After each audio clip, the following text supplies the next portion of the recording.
God. A beloved grandmother is found viciously stabbed to death. It's this little old lady. What has she done to anyone in her whole life? What kind of a monster would do this? To crack the case, a young Joe Kenda must wade through a swamp of false leads and dirty dealings. What's that on your pants? How nice. Family that drinks together stays together, I suppose. And unearth a fiendish plot to kill a helpless victim. She needed control. Welcome to Homicide, Kenda. It's a disgusting business. You're trying to put together a giant puzzle. You have 1,000,000 pieces, and maybe you only need 300. So you have to figure out which one fits where.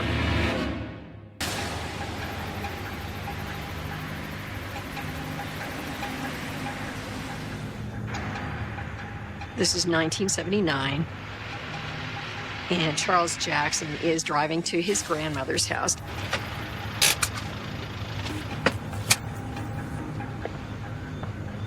Charles called on her a little earlier and did not get an answer. This worried him, so he decided to check in on her.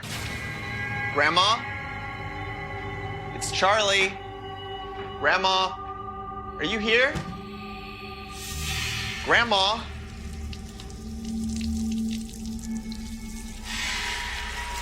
What the hell?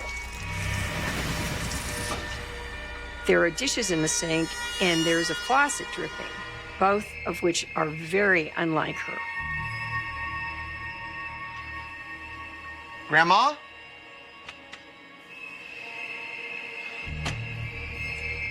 Grandma, are you asleep?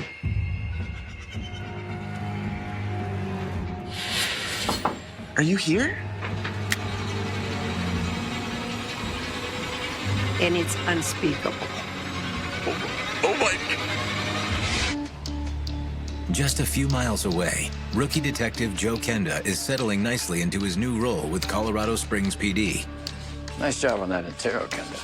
Thanks, Lou. I appreciate that. You're really coming along. In late August of 1979, I was a detective in the Crimes Against Persons unit. Hey, boys. Just got a call about a body out on East Monument. Smith, you ready for another one? You got it. It's all yours. So this particular case, Lou Smith was the person assigned as the lead detective. Smith was extremely experienced and was a phenomenal detective.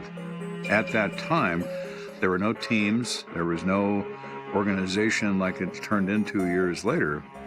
The case came in the door. The first detective the sergeant laid his eyes on was the lead detective. Within minutes, Detective Lou Smith arrives on scene. When Smith arrives, it's the usual circus of marked units and all the chaos that goes on when you arrive at a homicide scene. Evening, Detective. Hunley, clue me in. Victim is an 85-year-old elderly female named Catherine Simpson. Heart attack? I'm afraid not. Her grandson found her inside with multiple stab wounds. The scene is pretty gruesome. All right. Well, let's take a look.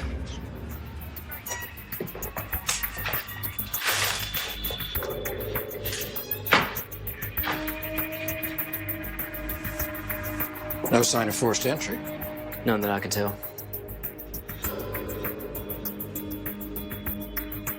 When Smith enters the home, he observes that there is no sign of forced entry to the front door. He then proceeds into the living room. This belonged to the victim? Yes, sir.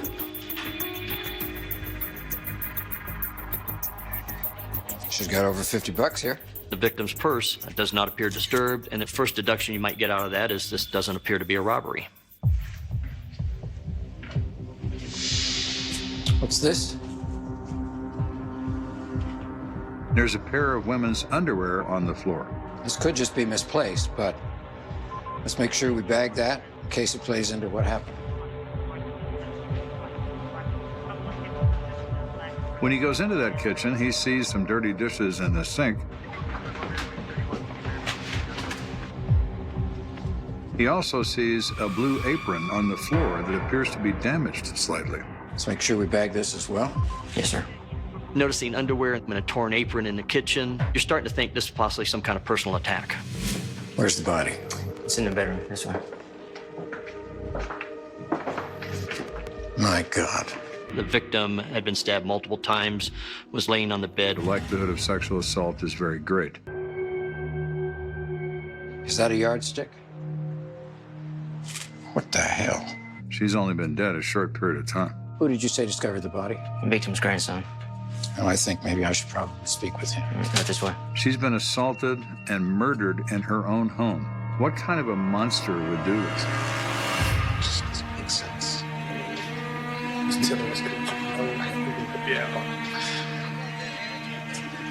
Mr. Jackson, I'm Detective Smith.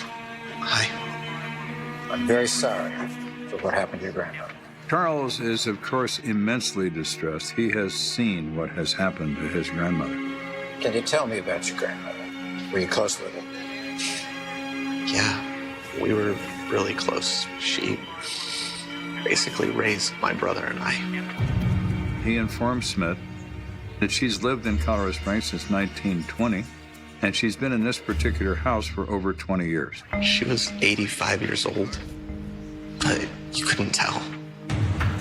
She stays active tending her garden out back, especially her prized tomatoes. So she's not an invalid by any means. Was she typically out and about in town? No, she had cataracts, so she didn't drive anymore. I mean, she could still take care of herself, but my brother and I, we'd help her with groceries, things like that. Charles Jackson explains that he and his brother took very good care of her. They talked to her every day and helped her in every way that they could. And on this day, he called her in the morning and spoke with her. Did she say anything was wrong when you talked with her? No, everything was fine. And then when I tried to get a hold of her this afternoon, she didn't answer. What was a typical day like for your grandmother? Mr. Jackson said that his grandmother was a creature of habit. She would eat her dinner at 4 o'clock in the afternoon and would immediately do the dishes. Looking at the scene, we see that the dishes haven't been done.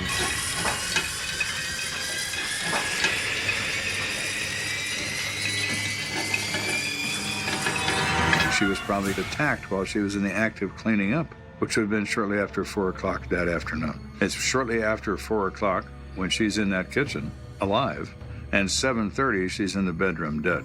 So in that 3.5 hour period, a perpetrator probably enters through the back door and the attack progressed.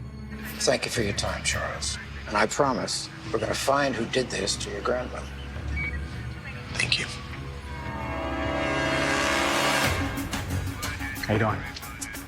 Kenda, you're just in time. So what can I do? Help me canvass this neighborhood.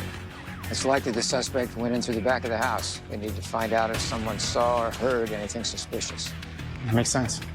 This was a small community, little neighborhood. They keep an eye out for one another, so we're hoping somebody saw something.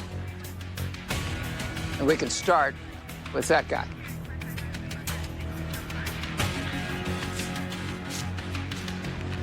Smith looks at the house next door and sees a man sitting on the porch drinking a beer, obviously taking in the activity of the police.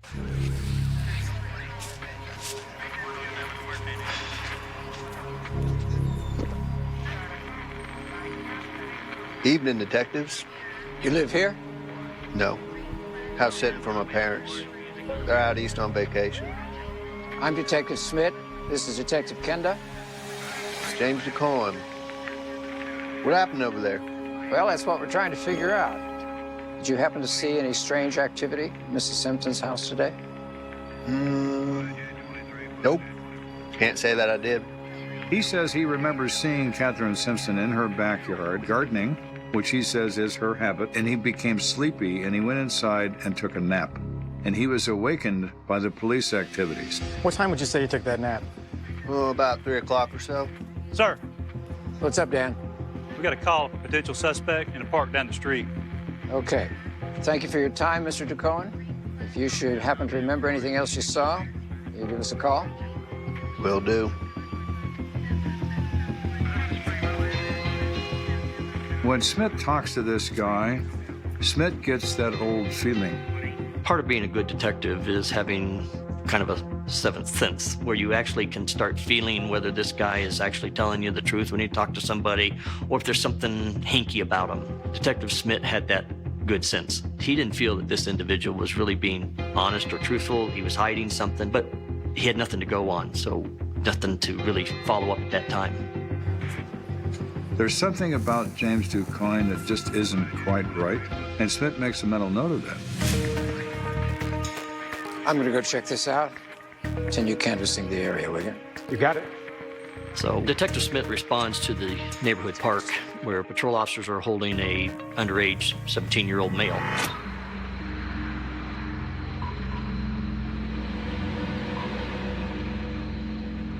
What's your name, son? Cole? Cole? Cole what? Cole Michaels? This guy looks like he's been drinking. He's a little bewildered, a little disheveled. He doesn't know what's going on. What are you doing out here by yourself, Mr. Michaels? Wait a minute. What's that on your pants? Oh, Looks like blood. This is really starting to pique our interest because obviously we have a bloody scene and the person who did this did not walk away without any blood on him. yeah, I cut myself. Oh, yeah. On what? Who is he? Is he just some kid who has an injury from some other source? Or is he a murderer who killed a little old lady in a house next door? A quick records check reveals a bench warrant out for Cole Michaels' arrest. So they inform Cole he's under arrest and take him into police headquarters and question him further about this murder.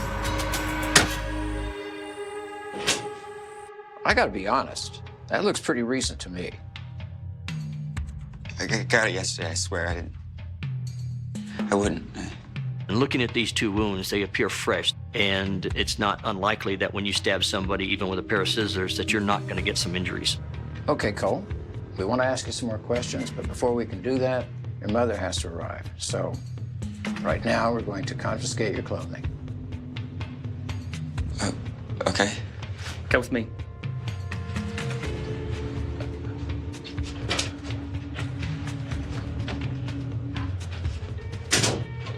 Put your hands over the table like this. Palms down. This individual was 17 years old. Flip them over. Colorado law states that a minor can't willingly or knowingly waive his rights without a parent being present. While they're waiting for the mom to show up, they are permitted to take evidence from this person. So they're taking photographs of his injuries, and they're also swabbing his hands to see what they may find in a laboratory as to what may be on his hands. Within the hour, Cole Michaels' mother arrives at the station and grants an interview with police. So you think my son is involved in a murder? Quite possibly. Cole, is he serious? Mom, I didn't do anything. I swear, For anyone who's had a teenager, this is like your worst nightmare. Your son was found sleeping on a park bench with blood on his clothing, less than 4 blocks from a murder scene, and we'd like to know why that is. You told me you were staying with your brother. It was, but he and I, Look, okay, Cole, just why don't you start by telling us exactly what happened today? Okay. This individual explained that on this particular day, he'd worked till about 3 o'clock. After work, he went out drinking with his friends till about 1 o'clock, at which time he went to the park to sleep, and that's where he was contacted. He tells Smith, I've been staying with my brother, but we got in an argument and he threw me out, and I've been sleeping in the park for the last couple of months. So you went directly to the park after being downtown? Yeah. And you didn't stop someplace? No. And this cut on your hand? I got it at work yesterday. I must have nicked it again today. Now, this kid has an explanation for his whereabouts, but is it true? Maybe, maybe not. Smith's not going to just believe him. Detective Smith calls the lab to see if the samples taken from Cole earlier corroborate his story. Okay. Thanks for calling. And none of his samples match anything found at the crime scene.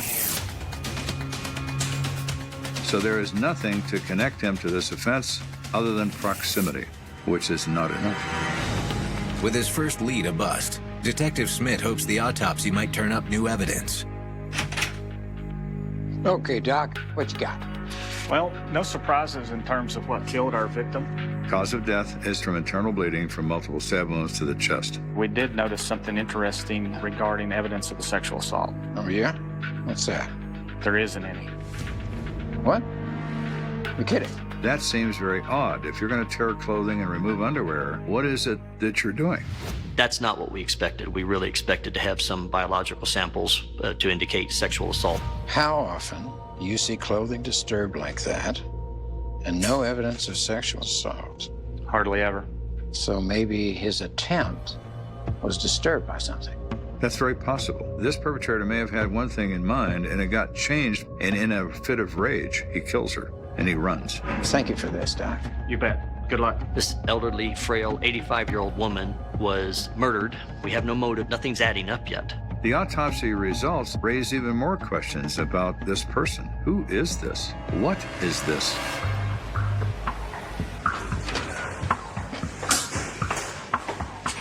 Hey, Lou. Call just came in for you. Who is it? Charles Jackson says he's grandson of last night's murder victim. I'll take that. Okay. Hey, Charles.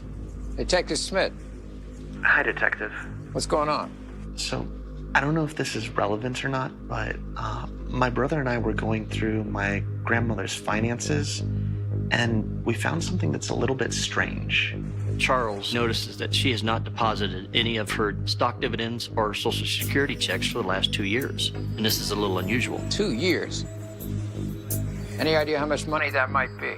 It looks to be somewhere around $5,000 or $6,000. So she would cash her checks, and she would keep the money in First National Bank manila envelopes. In the 30s, at the beginning of 33, there was such a bad economic depression. The banks began to run out of money, and people would literally run to them and line up around them to try to get their deposits out before the banks ran out of money. People of the Depression, which Catherine was, it was not at all unusual for them to bury money, tape it to the back of dresser drawers. My goodness, my grandfather, my father, they hid gold in pipes, they buried it in the ground. And my grandfather was a prison warden, for goodness sake.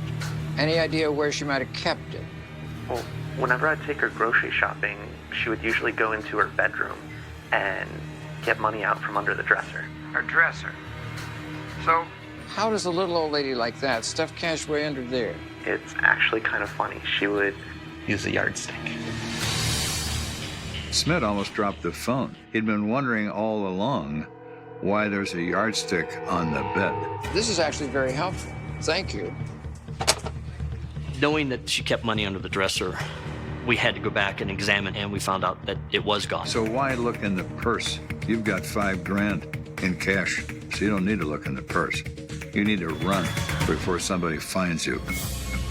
Meanwhile, Kenda hopes that recanvassing the neighborhood can turn up new leads. Do you remember any suspicious activity over at Catherine's house? People going in and out? Myself and my partner were assisting Smith in this investigation, trying to locate witnesses. No, I was out of the house most of the day. My wife wasn't home either. Okay. What about unfamiliar faces in the neighborhood? Anything like that? I haven't seen anybody like that. But there is somebody that I've been a little worried about. And who's that? His name's Daryl.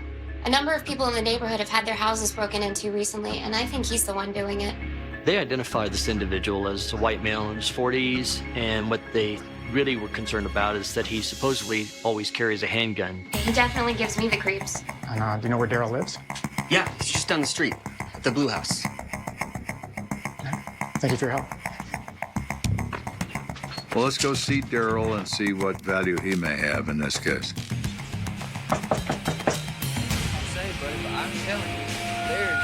Can I help you? What they find when they get there is some highly intoxicated individuals partying early and midday. Shut up back there! We're looking for Daryl. Daryl! There's some people here in suits! They want to talk to you! Stay right there, Ma! He'll be right with you.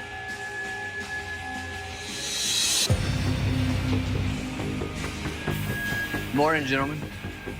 What can I do for you? It's not a crime to be drunk at 11 o'clock in the morning.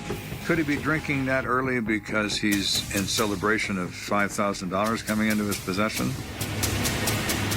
Is he a potential killer? Can you tell us where you were yesterday afternoon? Yes, sir. I was here most of the day. Doing what? You know, throwing a couple back with my mom and pop. How nice. Family that drinks together stays together, I suppose. We're here all day? Nah, I went down to the dog track around 3 or so. It's usually what I do. The dog track in Colorado Springs was a greyhound dog racing track with limited stakes gambling. It no longer exists, but at the time in 1979, it was extremely popular. Did you go there with anybody? No, I was there by myself. What are you asking me all these questions for? Daryl, we need to know where you were when your neighbor Catherine Simpson was killed. That old lady? No, I ain't have nothing to do with that. Is there anyone that can verify you with the dog park? You know, I think I have a betting slip around here somewhere. Let me check. I'll be right back. Stay there. Talking somewhere. There it is. Here.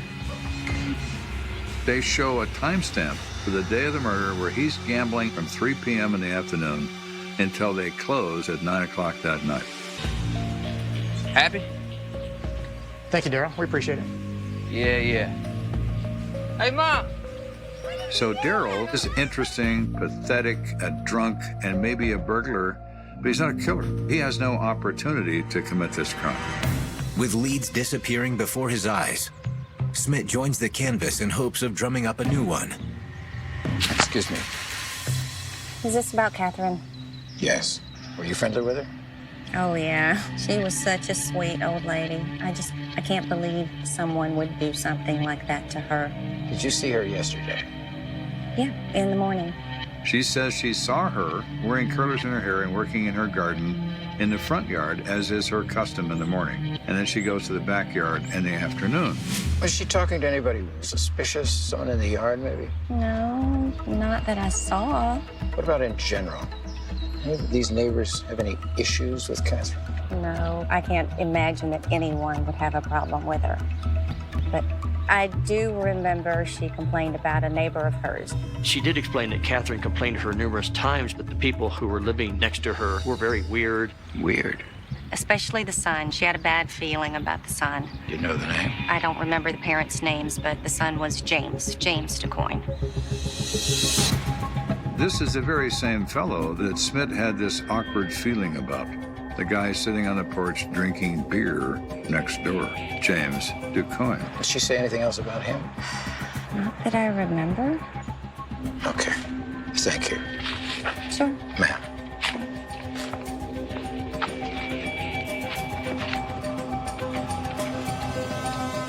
Now we're getting information that Detective Smith's feelings probably were justified.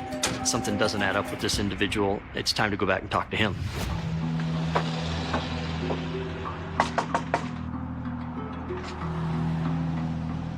Can I help you?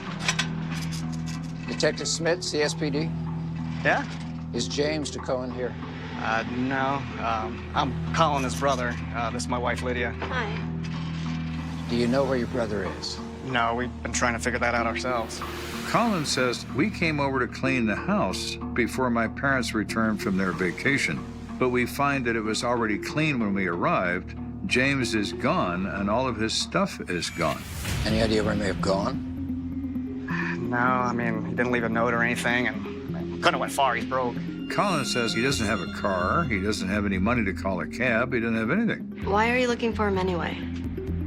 Is this about the old lady next door? Lydia pipes up and says that she had read about this homicide in the paper, and she started getting a bad feeling and was concerned that he may be involved.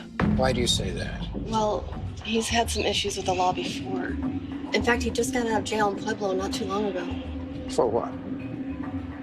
Sexual assault. Every alarm that Smith has in his head is going off about James DeCoin. How did he get gone? He didn't have any money. He's been in jail for sexual assault.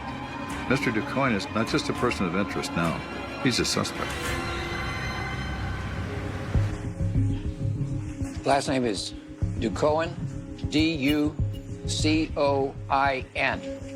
Following up with Pueblo PD as to James's original charges, we find out that he was released about 10 days ago. He was supposed to contact his probation officer in 5 days. If he checks in with that probation officer, I'm going to need you guys to hold him, okay? Okay, thanks a lot, John. Special delivery. I just barely beat the garbage truck. Bring it to the conference room. At this point, the case is starting to focus more on James. We knew that he just cleaned up the house, so one possible area where we might find some evidence is in the trash. Okay, dump it. Here? Yeah, right on the table. Dump it out.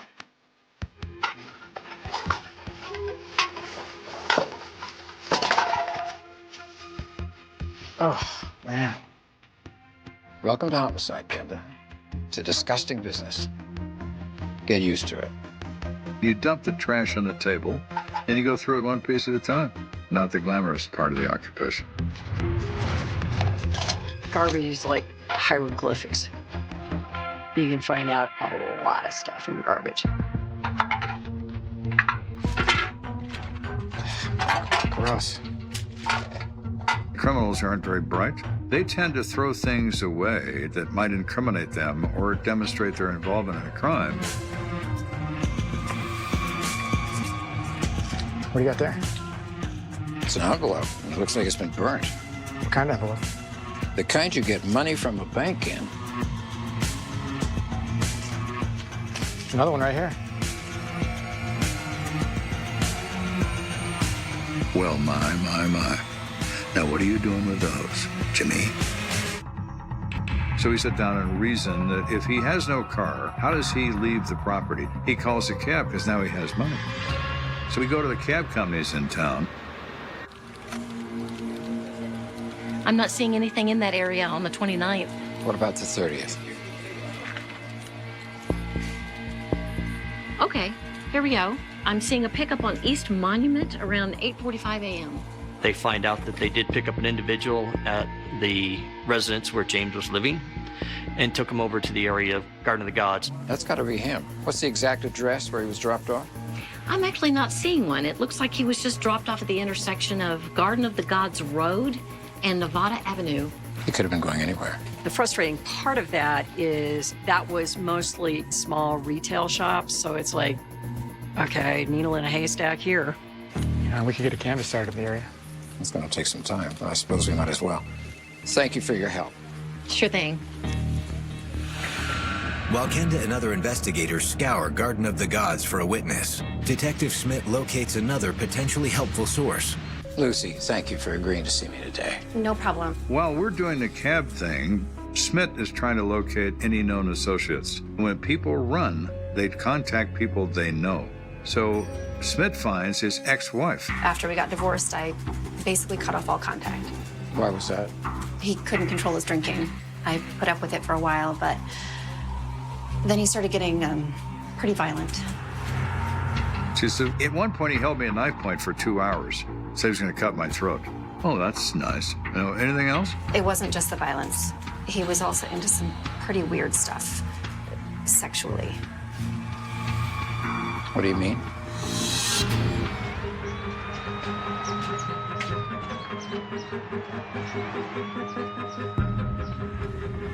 So at this point, the story takes a really creepy and interesting twist. She said he had taken her to one of the few hotels at that time that showed pornographic movies.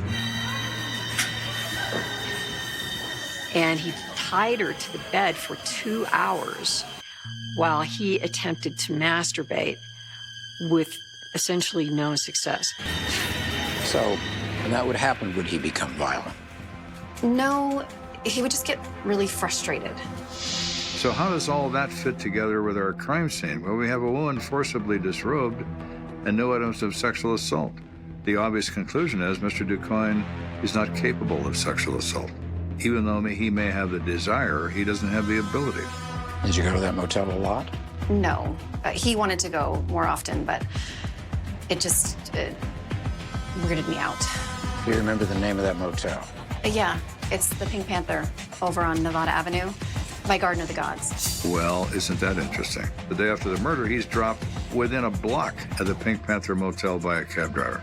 Lucy, I want to thank you for your time. You've been a great help to us. Of course. I'll see myself out.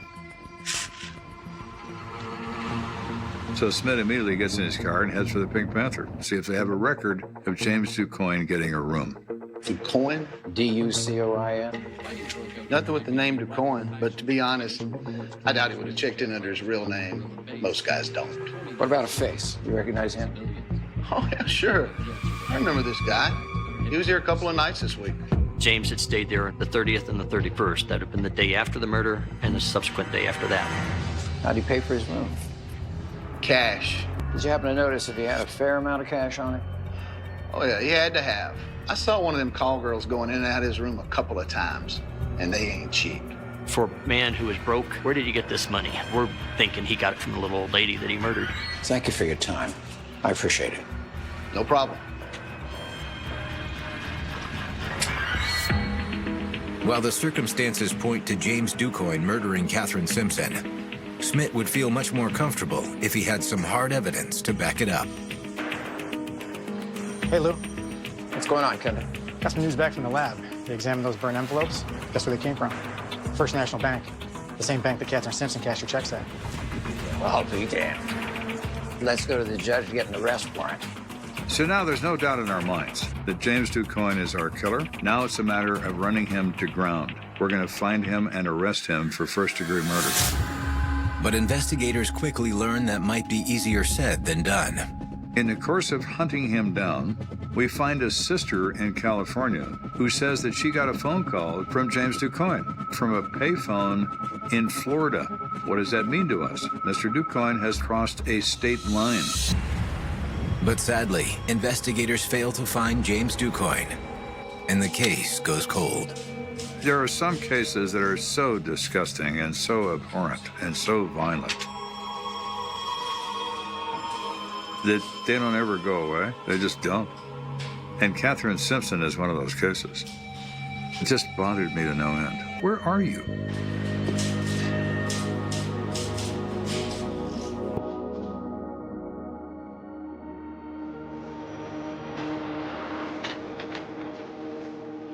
So 12 years on from this event, I am now a supervisor in homicide. It's Kenda. The phone rings in my office, and it's the FBI. DuCoin. Yeah, of course I remember that one. You're kidding. No, I'll send someone down right away. Thank you. They have found James DuCoin in New Orleans, Louisiana. Finally, the long arm of the law has reached out and tapped James DuCoin on the shoulder. You are responsible for murdering a little old lady.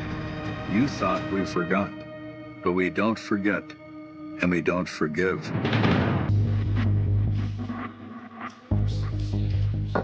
Afternoon, Lieutenant. You wanted to see me? Hey, Steve. You heard about the arrest of that cold case suspect down in New Orleans? Absolutely. Detective Smith had retired from the police department at that point, so there's no way he could get involved in it. Detective Wood was in homicide at the time, and Wood had an excellent talent for interrogation. All right. Go get yourself up to speed on the case file. Your flight leaves first thing tomorrow morning. Yes, sir. So Wood goes to New Orleans, meets up with an FBI agent. They go to the field office where DuCoin is being held. So you've already spoken with DuCoin? Briefly, right after we arrested him. And how did that come about exactly? Truthfully, he just kind of fell in our lap. We surveilled him and arrested him without issue. When the FBI found him, they did so because Mr. DuCoin had applied for an identification in the state of Louisiana. And for some reason, he used his real name, and it popped up in the FBI database.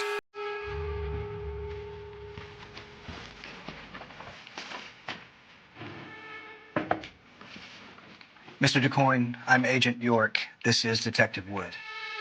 Mm-hmm. Mr. DuCoin, I was wondering if you might answer a few questions for me. About what? About a little old lady named Catherine Simpson, found murdered in Colorado Springs in 1979. I don't know nothing about that. She completely denies any knowledge of the investigation, but Detective Wood continues to work and talk to him. How did you get into her house? I told you, man. I have no idea what you're talking about. James. Can I call you James? Why did you have to stab a little old lady with scissors? Do you think she deserved that? I ain't a violent person, man. I didn't do that. Well, maybe you're not now, but you were then, James. It's got to be eating you up inside. Why don't you just let it out?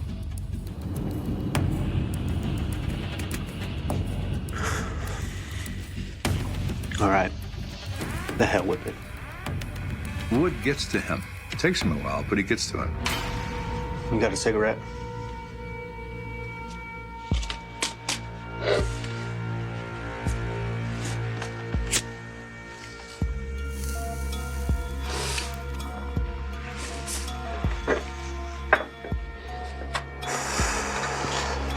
I remember I was outside having a drink. I saw the old broad putting around in her garden.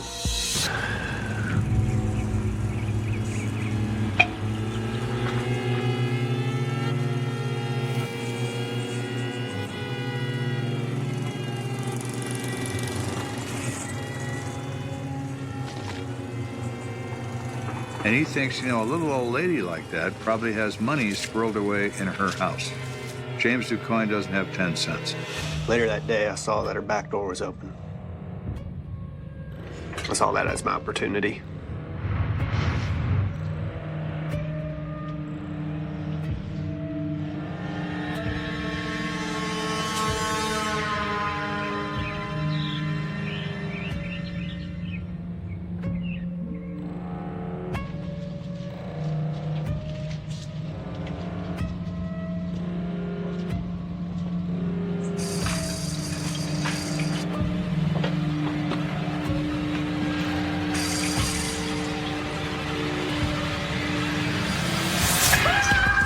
Show me where the money. Please don't.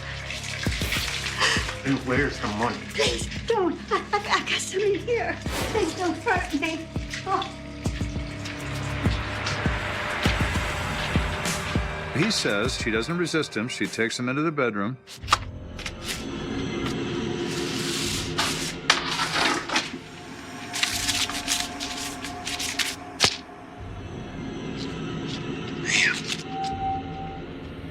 You got your own little bank here. He says that when he's down working on these envelopes, Catherine Simpson suddenly starts screaming for help in a really loud voice. It startles him. I tried to quiet her down, but I couldn't. I panicked. I stabbed her.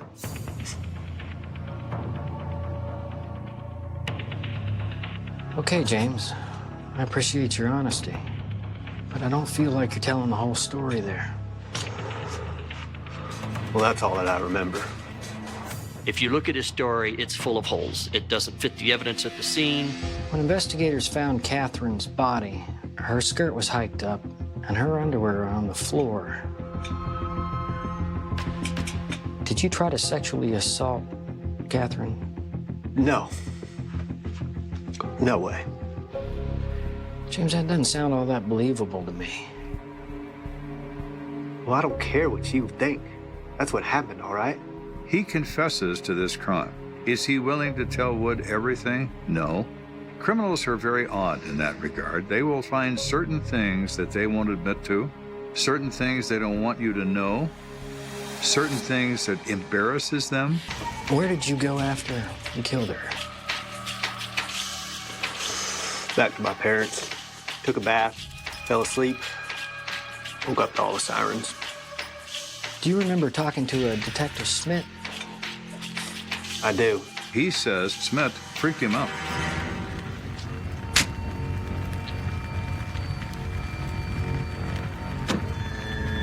I burned all the envelopes, cleaned the place up, then I left. So he left that house the next day and stayed at the Pink Panther for 2 nights. He bought a $70 bus ticket in Colorado Springs, and then he went to Florida and stayed there for years.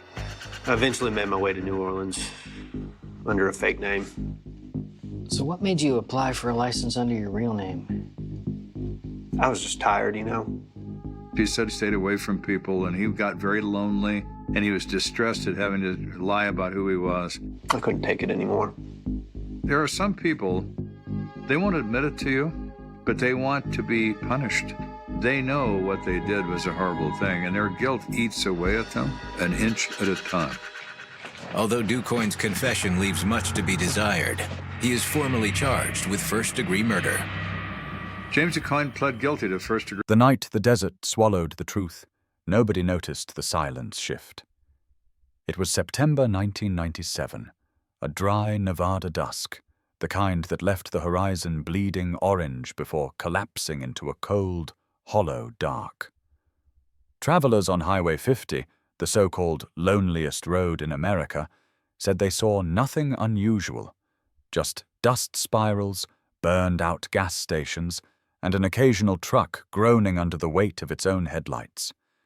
But somewhere beyond those cracked asphalt lines, beyond the reach of any friendly porch light or sheriff's patrol, a story was unraveling, one that would crawl through the following decades like a shadow that refused to die. A story now whispered only as the Nevada 1997 cold case, a name that still sends a ripple through a community that swears the desert remembers everything. It began with a phone call, a brief, clipped message to the Churchill County Sheriff's Office. A hiker had found something off near an abandoned mining road north of Fallon. He didn't elaborate, just repeated the word strange, voice trembling as if the desert air itself had reached down his throat. Deputies arrived just after dusk, lights slicing through the black as they followed the hiker's shaky directions. What they found wasn't dramatic at first glance.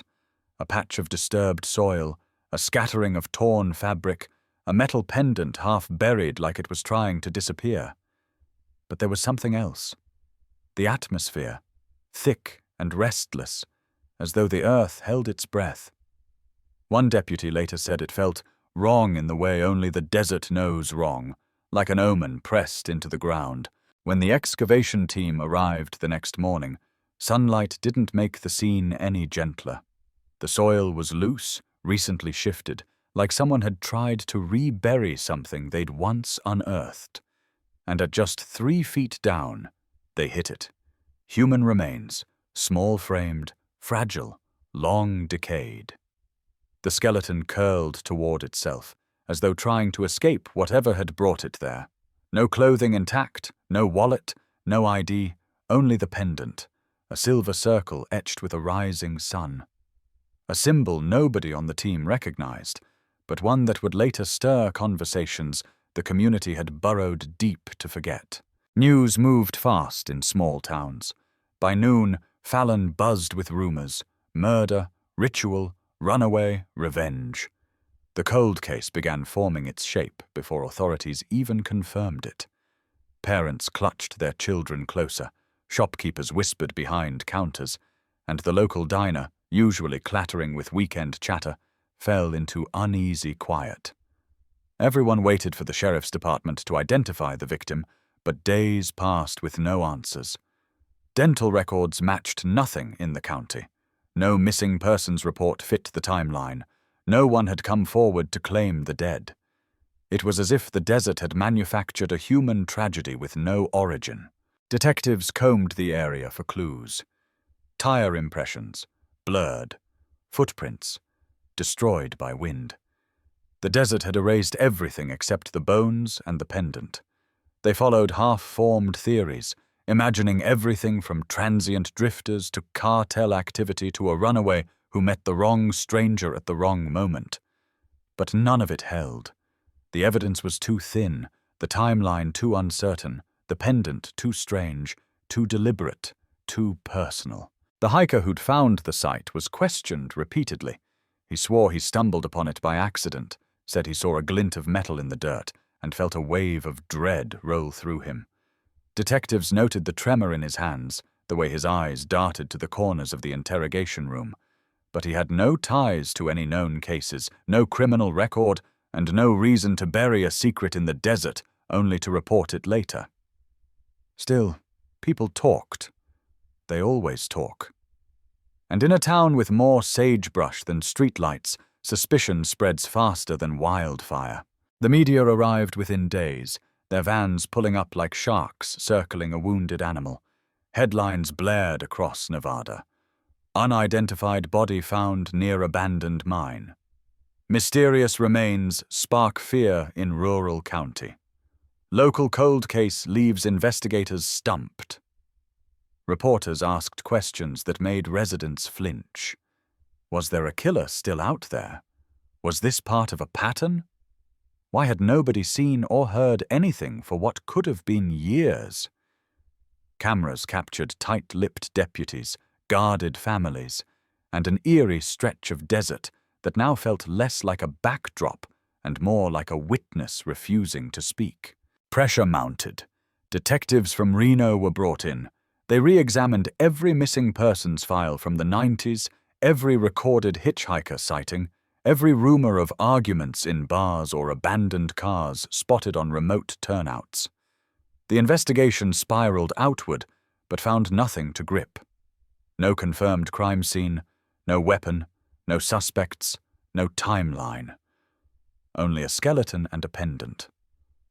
The sheriff admitted publicly that the case was unlike anything they'd handled. Privately, he told his team something darker.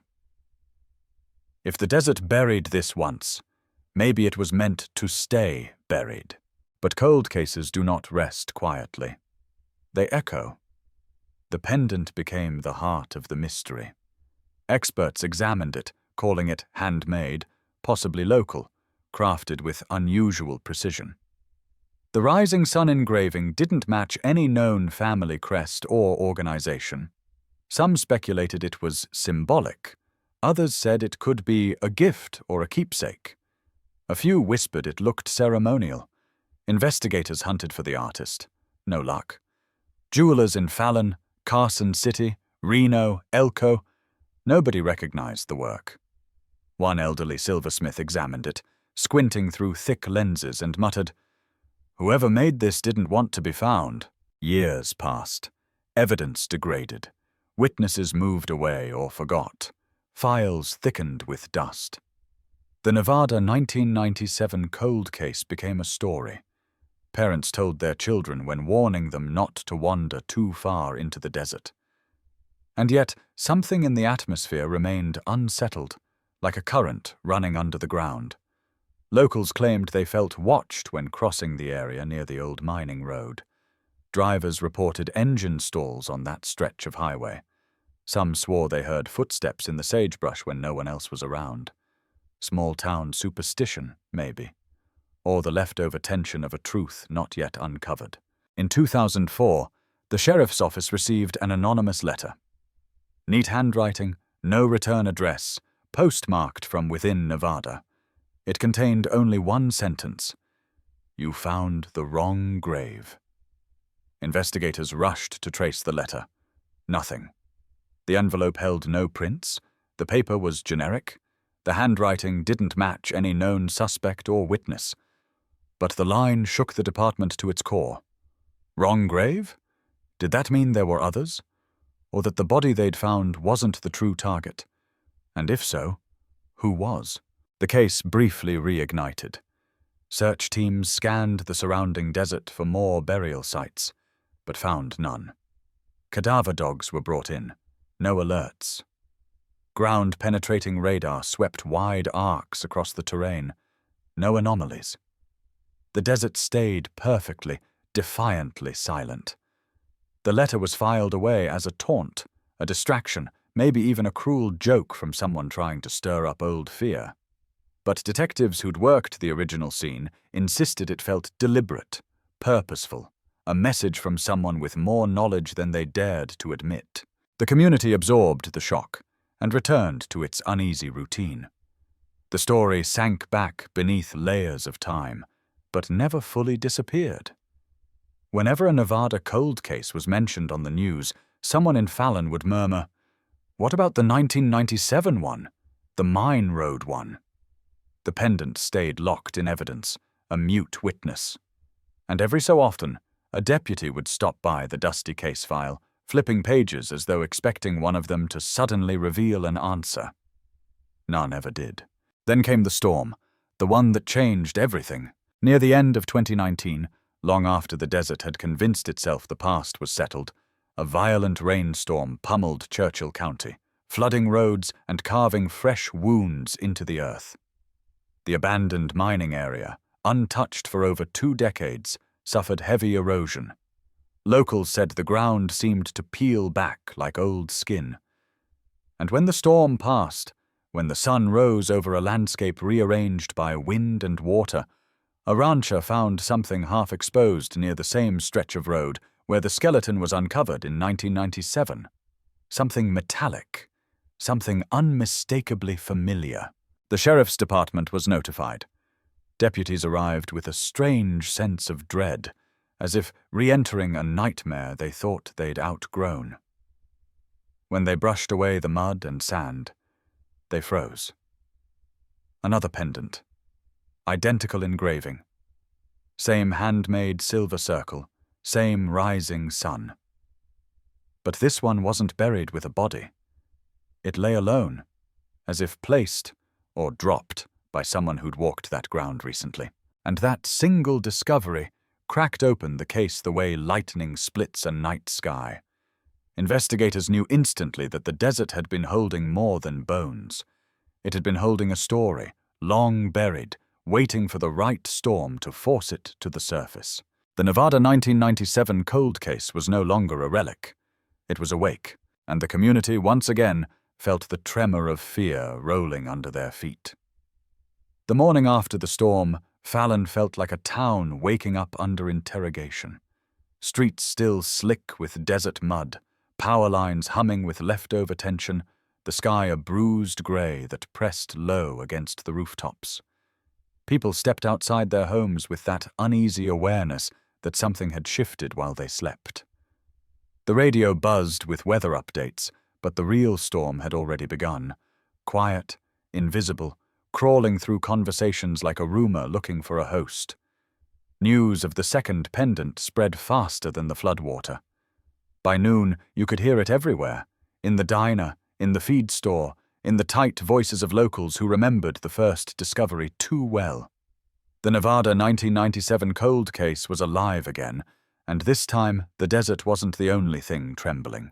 When the sheriff arrived at the newly exposed site, he stood in silence longer than any of the deputies had ever seen.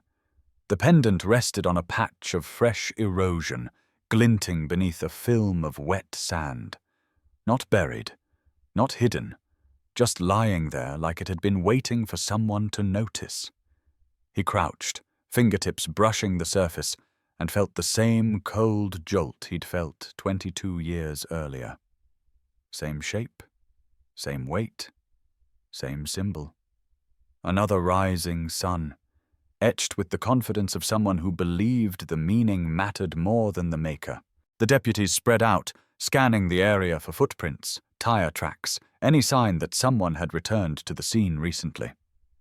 But the storm had washed away everything. The earth was blank, wiped clean. Too clean, almost curated. The sheriff felt the old dread crawl up the back of his neck. The desert had a habit of protecting what it wanted protected. Yet this pendant had appeared, been revealed, after the storm, as if something underneath had pushed upward through the loosened soil. Evidence technicians photographed it, bagged it, logged it. The sheriff held it briefly before placing it into the evidence container, and for a split second, he thought he felt warmth in the metal. Impossible. Just a trick of the nerves. But still, he tightened the seal and ordered the entire area cordoned off. The media returned like vultures sensing fresh carrion. Satellite vans lined the highway. Drone cameras buzzed above the crime scene. Microphones angled toward deputies who dodged questions with the caution of cornered animals. Reporters crafted headlines in real time. New discovery reopens 1997 mystery. Second pendant found near original site. Nevada cold case roars back to life. The sheriff refused all interviews. He didn't need the pressure. The case had already become a legend wrapped in fear. Giving it more attention felt like feeding a fire he barely knew how to contain. Inside the sheriff's office, the atmosphere thickened. The old case file, fat with years of dead ends, was pulled from storage. The pages still smelled faintly of dust and frustration. Detectives gathered around, flipping through photographs, autopsy reports, maps of the desert terrain from 1997. The room fell into a rhythm of quiet page turns and heavy breaths. Nobody wanted to be the first to say it, but everyone was thinking the same thing. If the second pendant had surfaced, the story wasn't over. Maybe it had never even begun. The sheriff assigned a new lead investigator, a younger detective named Mara Ellings, sharp-eyed and relentless, known in the department for digging into cases until her knuckles bled metaphorically, if not literally. She studied the pendant under the evidence room lamp, tracing the engraving with the tip of a pen, her expression tightening with each pass. "This isn't random," she said. "2 identical pendants, 2 decades apart, in the same location? Someone wanted these to be found. Or someone wanted us to find something else," the sheriff muttered. Mara didn't look up. "Then this pendant is a message." Her voice carried the certainty of someone who recognized patterns even before they fully formed. She requested access to archived jewelry registries, artisan listings, tribal artisans, metalworkers, craft fairs, anything that could connect the design to a human hand. But just as in 1997, nobody recognized the symbol. Some catalogs had been lost over the years. Others were incomplete or unscannable. Digitalization had gaps large enough to lose a small history. And perhaps that was exactly what had happened. What unsettled the investigators most was the possibility that the maker of the pendants still lived nearby. Maybe they walked among the townspeople. Maybe they'd watched the storm, waited for erosion to do its work, and smiled when they saw the news vans return. The idea slithered into the community like a parasite, making neighbors glance twice at each other and strangers feel unwelcome. Mara drove to the original site at dusk, wanting to experience the atmosphere the way the first deputies had in '97. She parked her truck, stepped out, and listened. The desert was too quiet. No crickets, no wind, no distant hum of vehicles. Just a wide, empty stillness that pressed against her chest. She walked the perimeter, scanning the ground, the rocks, the folds of land that might hide more secrets. The setting sun cast long shadows across the site, stretching over the dust as though reaching for something lost.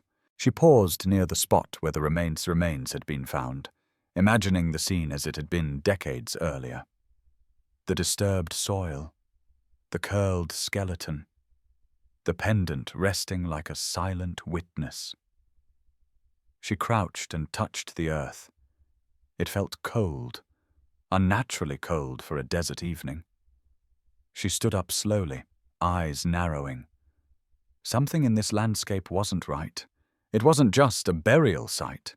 It was curated, arranged, like someone wanted this spot to be remembered. Suddenly, Mara felt eyes on her. She turned sharply, scanning the horizon. Nothing. Only the endless expanse of desert, darkening by the minute. Yet the sensation lingered, prickling the back of her neck.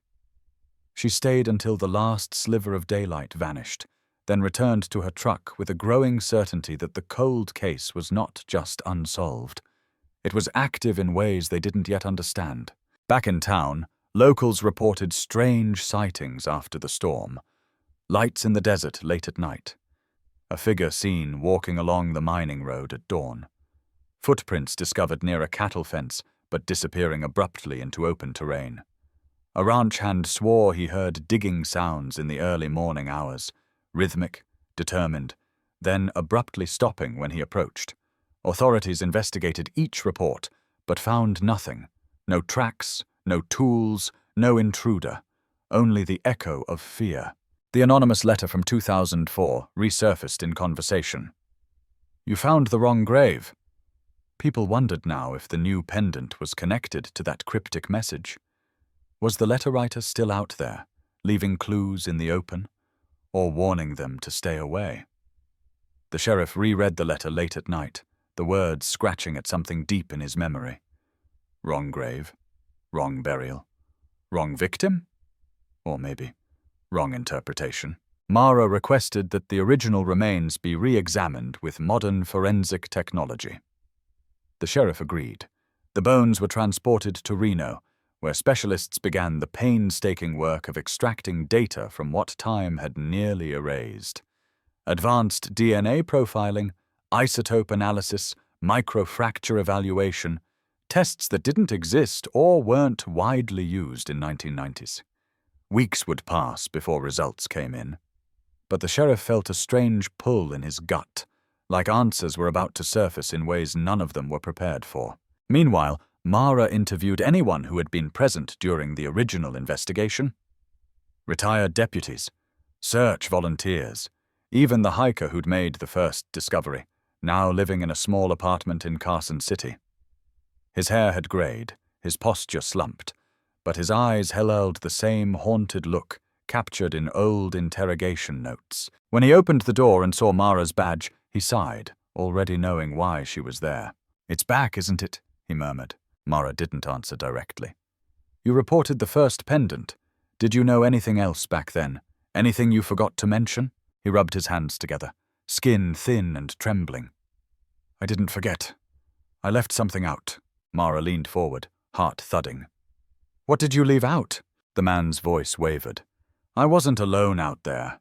I didn't see a person, not clearly, but I heard footsteps behind me. Slow, heavy, like someone circling. I called out. No answer. I thought it was an animal at first, but when I turned around, there was a figure standing near the ridge, watching." Mara's breath tightened. "Why didn't you tell the deputies?" "Because when I blinked, it was gone. Like it slipped into the desert. And I thought, who would believe me?" His confession sent a chill through Mara's spine. The mining road, the ridge line, the pendant. A figure watching from a distance, a presence that vanished without a trace. It all felt orchestrated, deliberate, like the cold case was being performed for an audience that never realized they were part of the show. As Mara drove back to Fallon, clouds gathered above the desert, heavy and purple, threatening another storm. Lightning flickered on the horizon, illuminating the landscape in quick, violent flashes. And for a split second, only visible between thunder pulses, Mara thought she saw a silhouette standing near the mining road. Tall, still, facing her direction. Then the sky went dark again. She slowed the truck, heart hammering, eyes locked on the ridge. But there was nothing. Only the wind, rising in a steady, low howl, like the desert was warning her to turn back. But she didn't. The Nevada 1997 cold case had awakened. And now, the desert wasn't the only thing demanding answers. The storm rolled across the Nevada basin like a living thing, crawling over the dunes, swallowing the horizon, and spitting lightning into the empty dark. Detective Mara Ellings drove straight into it, the wipers beating a frantic rhythm against the windshield, dust and rain colliding in a violent blur. The mining road ahead flickered in and out of visibility, illuminated by brief explosions of light that carved the desert into sharp, jagged shapes. She gripped the wheel harder, every nerve screaming that she was heading toward something she couldn't yet see but could feel. Pressing, watching, pulling her deeper. The second pendant sat in the evidence bag beside her, its silver rising sun glinting each time the headlights cut through the storm. Mara had looked at it so many times since its discovery that she almost felt it looking back. A symbol with no origin, no maker, no explanation. A symbol that had slept in the desert for 2 decades only to reappear when the earth cracked open. A symbol that didn't feel forgotten so much as resurrected. Thunder boomed overhead as she reached the ridge where she'd seen the silhouette the night before. She stopped the truck, engine idling in the drenched silence, and stepped into the storm. The wind clawed at her jacket. Rain snapped against her face. The ridge loomed above her, slick with mud, the Vegas-bound clouds swirling like smoke behind it. She climbed slowly, boots slipping, heart pounding. At the top, she expected emptiness. Instead, she found something worse. A footprint. One clear, deep print in the softened earth. Freshly made, toes angled toward the mining road below. Human. Adult. Unmistakable. She crouched, rain sliding off her hood, and traced the outline. It wasn't the print of someone running. It wasn't the sloppy indentation of someone stumbling through storm-softened mud. It was deliberate, planted, as if the person had stood there for a long time, watching the road, watching her. Lightning cracked open the sky, and the desert lit up white. For a moment, Mara's breath hitched, not because of the footprint, but because she realized there were more. 2, 5, a trail, leading along the ridge, then vanishing abruptly into a stretch of untouched desert, as though the figure had stepped into the air, dissolved, or simply decided the rest of the world didn't apply to them. Mara stood slowly, scanning the darkness. Rain hammered the ground around her, but her heartbeat drowned everything else out. Something was happening in the desert, something that had begun in 1997 and refused to die. Every instinct told her she wasn't chasing a memory. She was following in the wake of something still moving. She returned to her truck, soaked, shaking, adrenaline burning in her veins. She radioed dispatch, her voice tight as wire. "This is Ellings.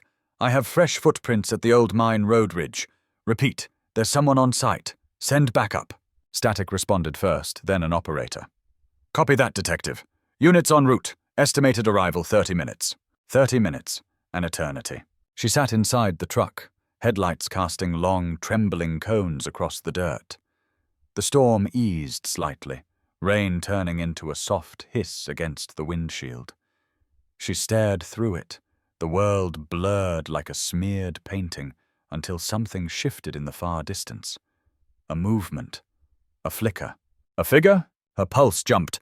She's reached for her flashlight and stepped back outside, the beam slicing into the dark. Nothing. The desert stared back, blank and heavy. But she knew she'd seen it. The same sensation from the night before washed over her, the air tightening, the world holding its breath. She felt watched, not by the storm, not by the past, but by something alive in the present, something choosing when to be seen. Backup arrived to find her still searching the ridgeline, hair plastered to her face, footprints already half erased by the rain. Deputies spread out, calling into the storm, scanning with floodlights. But everything they found felt like the aftermath of something that had just slipped away. When the search concluded at dawn, the sheriff stood beside Mara, eyes locked on the ridge. "You sure you weren't looking at shadows?" he asked carefully, not mocking, afraid. Mara shook her head. "Shadows don't leave footprints." The sheriff blew out a slow breath. "Then we're not dealing with someone who wants to hide," he said quietly. "We're dealing with someone who wants us looking." The investigation intensified. The second pendant was analyzed, catalogued, X-rayed. Same silver purity as the first.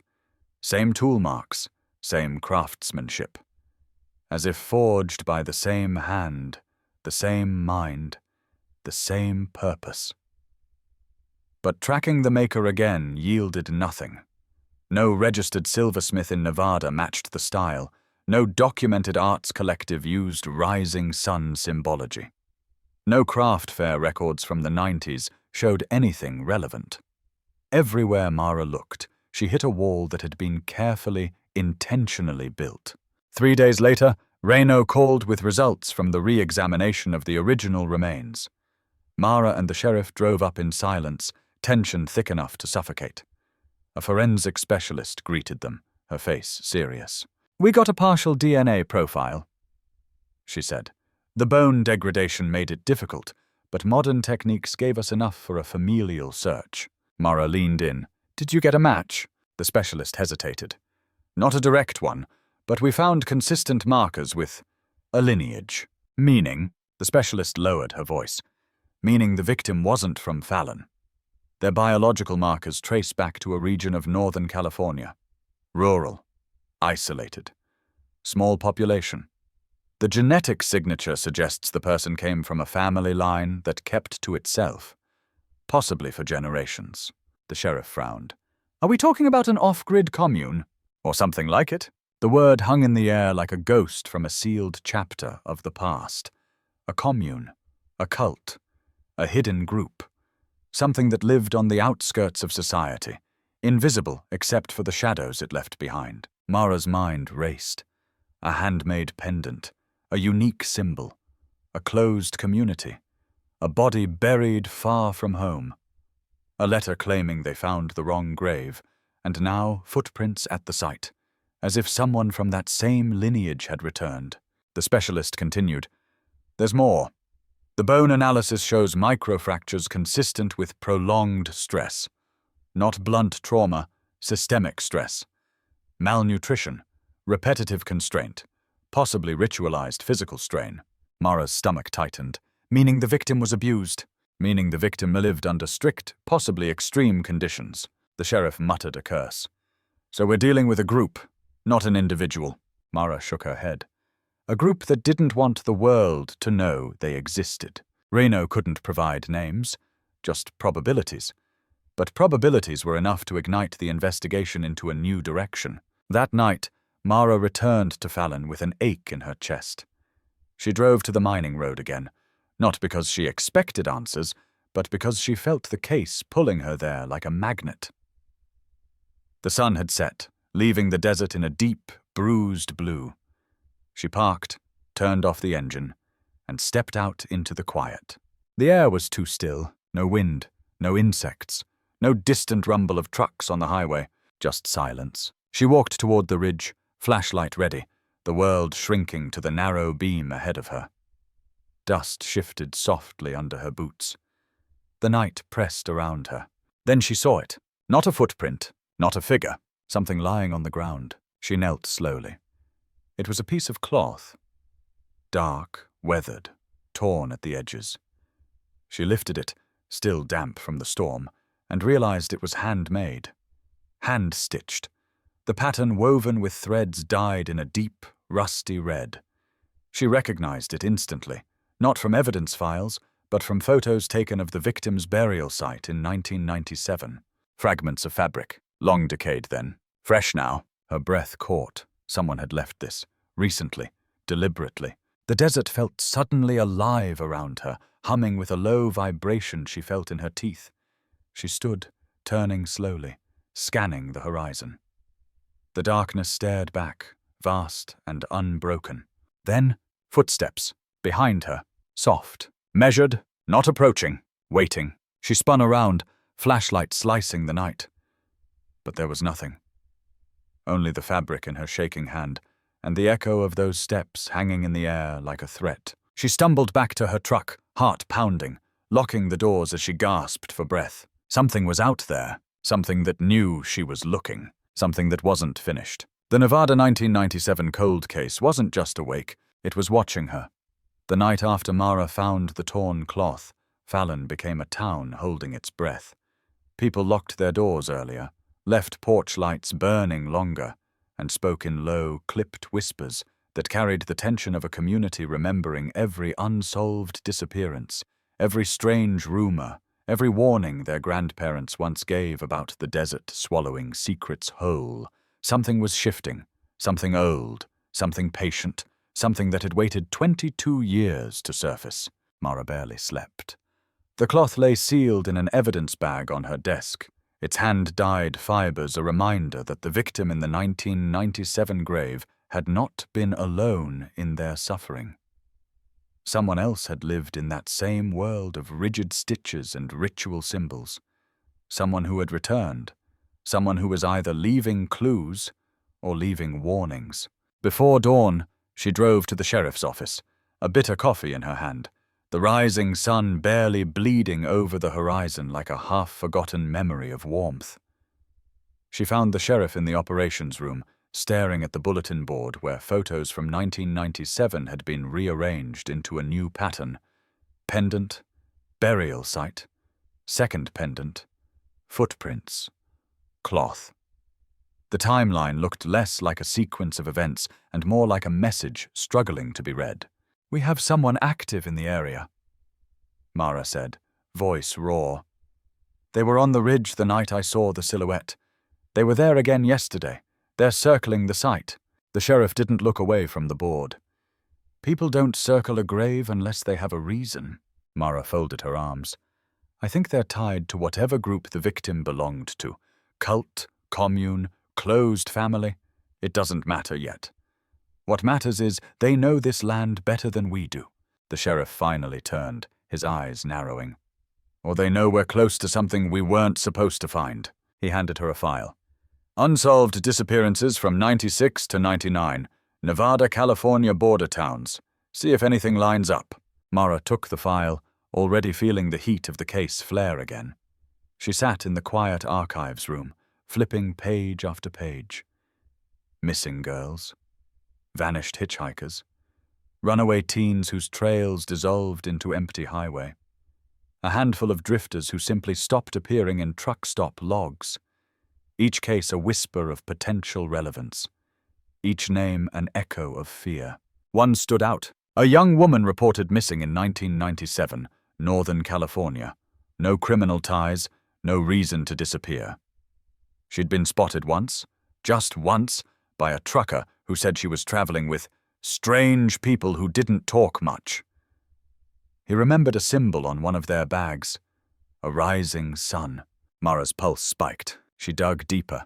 The case file lacked follow-up. No identified group. No search warrant. No suspects. It had been dismissed as voluntary disappearance, but the dates lined up. The location lined up. And the symbol was unmistakable. She closed the file slowly, realization sinking like a stone into her gut. It was a group. They traveled. They moved people. And one of them ended up buried in our desert. When she presented the findings to the sheriff, he leaned over the table, jaw tight. We need federal involvement. Mara shook her head. Not yet. If this group is still around, we risk spooking them. Whoever's out there now, whoever's leaving footprints and cloth and pendants, they're watching us. They might retreat, bury themselves deeper, or worse. The sheriff exhaled. Then we tighten the circle, quietly. They assigned plainclothes units to patrol the mining road. Set motion sensors, deployed hidden cameras. But the desert had its own rules. Wind erased prints, sand swallowed tracks, cameras fogged with dust. Motion sensors triggered from tumbleweeds that rolled by like ghosts. Whatever moved in that landscape knew how to avoid modern eyes. As the investigation intensified, whispers spread among the townsfolk. They spoke of a desert watcher, a figure seen standing at the edge of the basin. Hunters claimed they spotted someone dressed in dark fabric slipping through the brush. A trucker reported seeing a lone person walking along the highway at midnight, barefoot, heading toward the mining road. But by the time deputies arrived, the figure was gone, like a breath dissipating into the pale air. Mara tried to track the sightings on a map, pushing pins into locations that formed no pattern, until she saw something. A shape emerging in the cluster of sightings. An arc, almost a circle. All centered around the old mine. She stared at the map, feeling the back of her neck tighten. They're not wandering, she whispered to herself. They're orbiting. The mine wasn't just a place where a victim had been found. It was the center of something. A ritual? A meeting point? A burial ground meant to hold more than one secret? She felt a chill crawl down her spine. Maybe the anonymous letter had been literal, not metaphorical. You found the wrong grave. What if there were more? She returned to the site that night. Alone. The sky was clear, the moon slicing a pale arc across the desert floor. She walked with slow, careful steps, listening for the crunch of gravel, the whisper of movement, the creak of the land shifting under unseen weight. The flashlight cut through darkness in steady sweeps. She moved beyond the original burial site, past the second pendant location, toward a stretch of earth that had seemed too smooth, too undisturbed after the storm. Her light caught something, a small rise in the ground, not large enough to be natural, not shaped like a dune. It looked intentional. A mound, barely elevated but consistent, the soil darker, as if recently tampered with. Her breath caught. Please don't be another grave. She knelt, hands trembling as she touched the surface. The soil crumbled too easily, loose, freshly turned. Lightning-shaped cracks ran through it. Her heart hammered. She took out her small field shovel from the truck and began to dig. The first few inches were just dirt. Then the soil lightened in color. Then it compacted strangely, like something had pressed against it from below.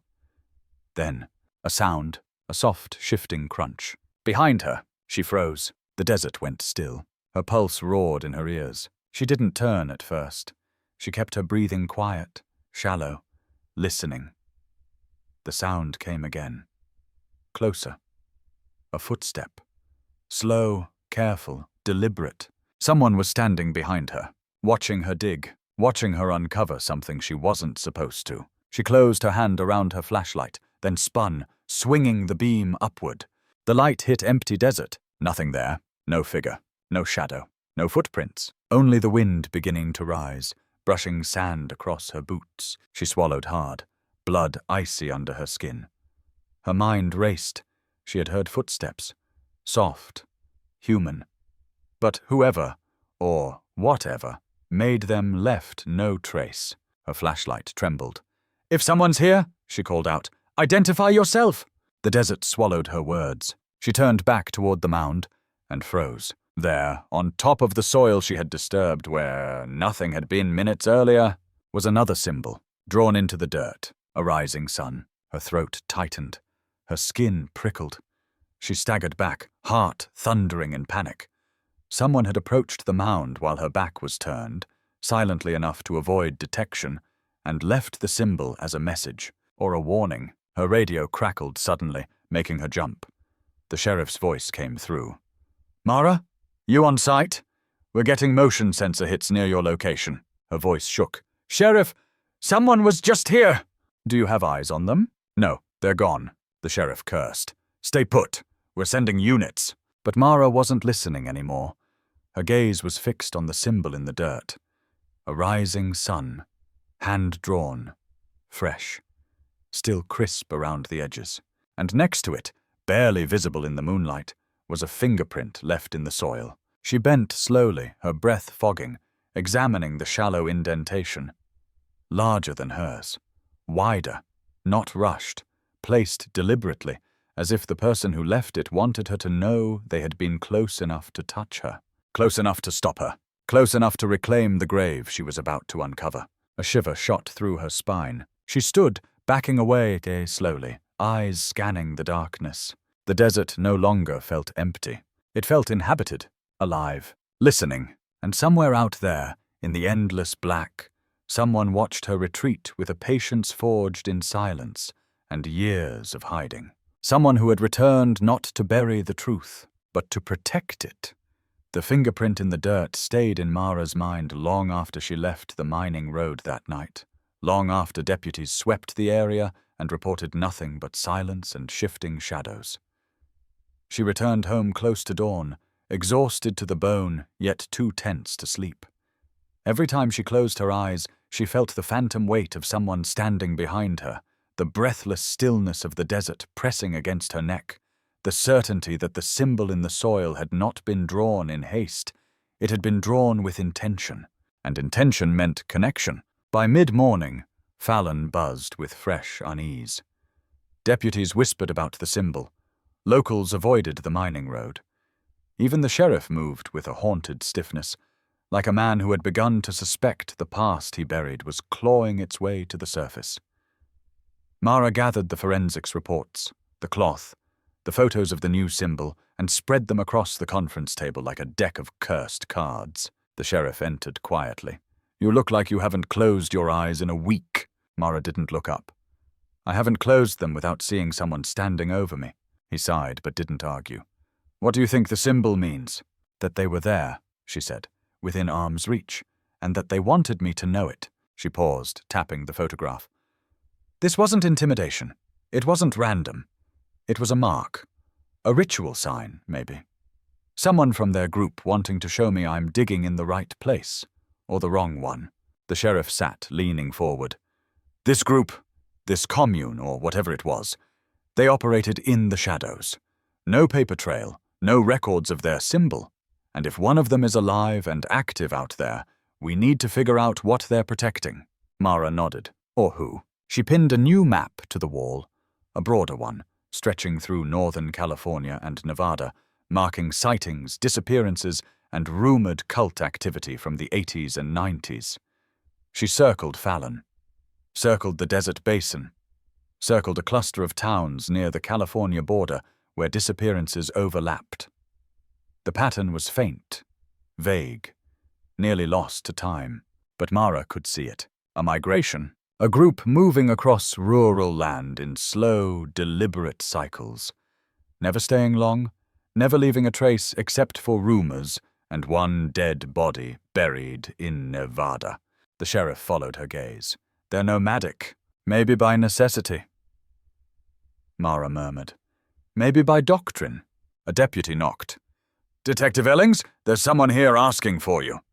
His tone carried a strange tightness. Mara frowned. Who? The deputy hesitated. Says his name is Jonah Clay. Says he's from Northern California. Says he knows the symbol. Mara felt the air thin. Her skin prickled. She and the sheriff exchanged a look that carried alarm, hope, and dread all at once. Bring him in, Mara said. Jonah Clay was in his mid-50s, tall but frail, with deep creases around his eyes and hands scarred by work or hardship. He held his hat tightly, knuckles white, eyes darting around the sheriff's office like he expected something to leap from the walls. When he spoke, his voice was raspy, uneven. I heard you found something, he said. A pendant, and a mark in the dirt. Mara kept her voice steady. How do you know about the mark? Jonah swallowed. Because I've seen it before. Because it belonged to them. Mara stepped closer. To who? He hesitated so long she wondered if he'd freeze entirely. Then he whispered, The Dawn Light Circle. The name dropped like a stone into a frozen lake, silent, heavy, vibrating deep beneath the surface. Mara repeated it. Dawn Light Circle? Jonah nodded. That rising sun symbol. It was theirs. They said it marked rebirth, purification. That the world outside was corrupted, that we were chosen to live apart from it. The sheriff frowned. You were part of this group? Jonah's eyes flickered with shame. Born into it. My parents joined in the late 80s. I didn't have a choice. But I left when I was 20. Ran, really. And I've been hiding from them ever since. Mara's pulse pounded in her ears. We found a victim in 1997, buried near the mine road. Were they part of the group? Jonah looked at the pendant photograph, and his face crumpled. I don't know who that is. But yes, if they had the rising sun, they were one of us. Mara stepped carefully. Why would they bury one of their own? Jonah shook his head slowly. They didn't bury people. Not unless... He stopped. Unless what? Mara demanded. Unless the person broke the circle, Jonah whispered. Or tried to escape. Or saw something they weren't meant to. The sheriff leaned forward. You're telling us this was an execution? Jonah didn't speak. He just bowed his head. Mara felt something cold coil low in her spine. She sat across from him. Your group, are they still active? Jonah's eyes widened. They never died. They never disbanded.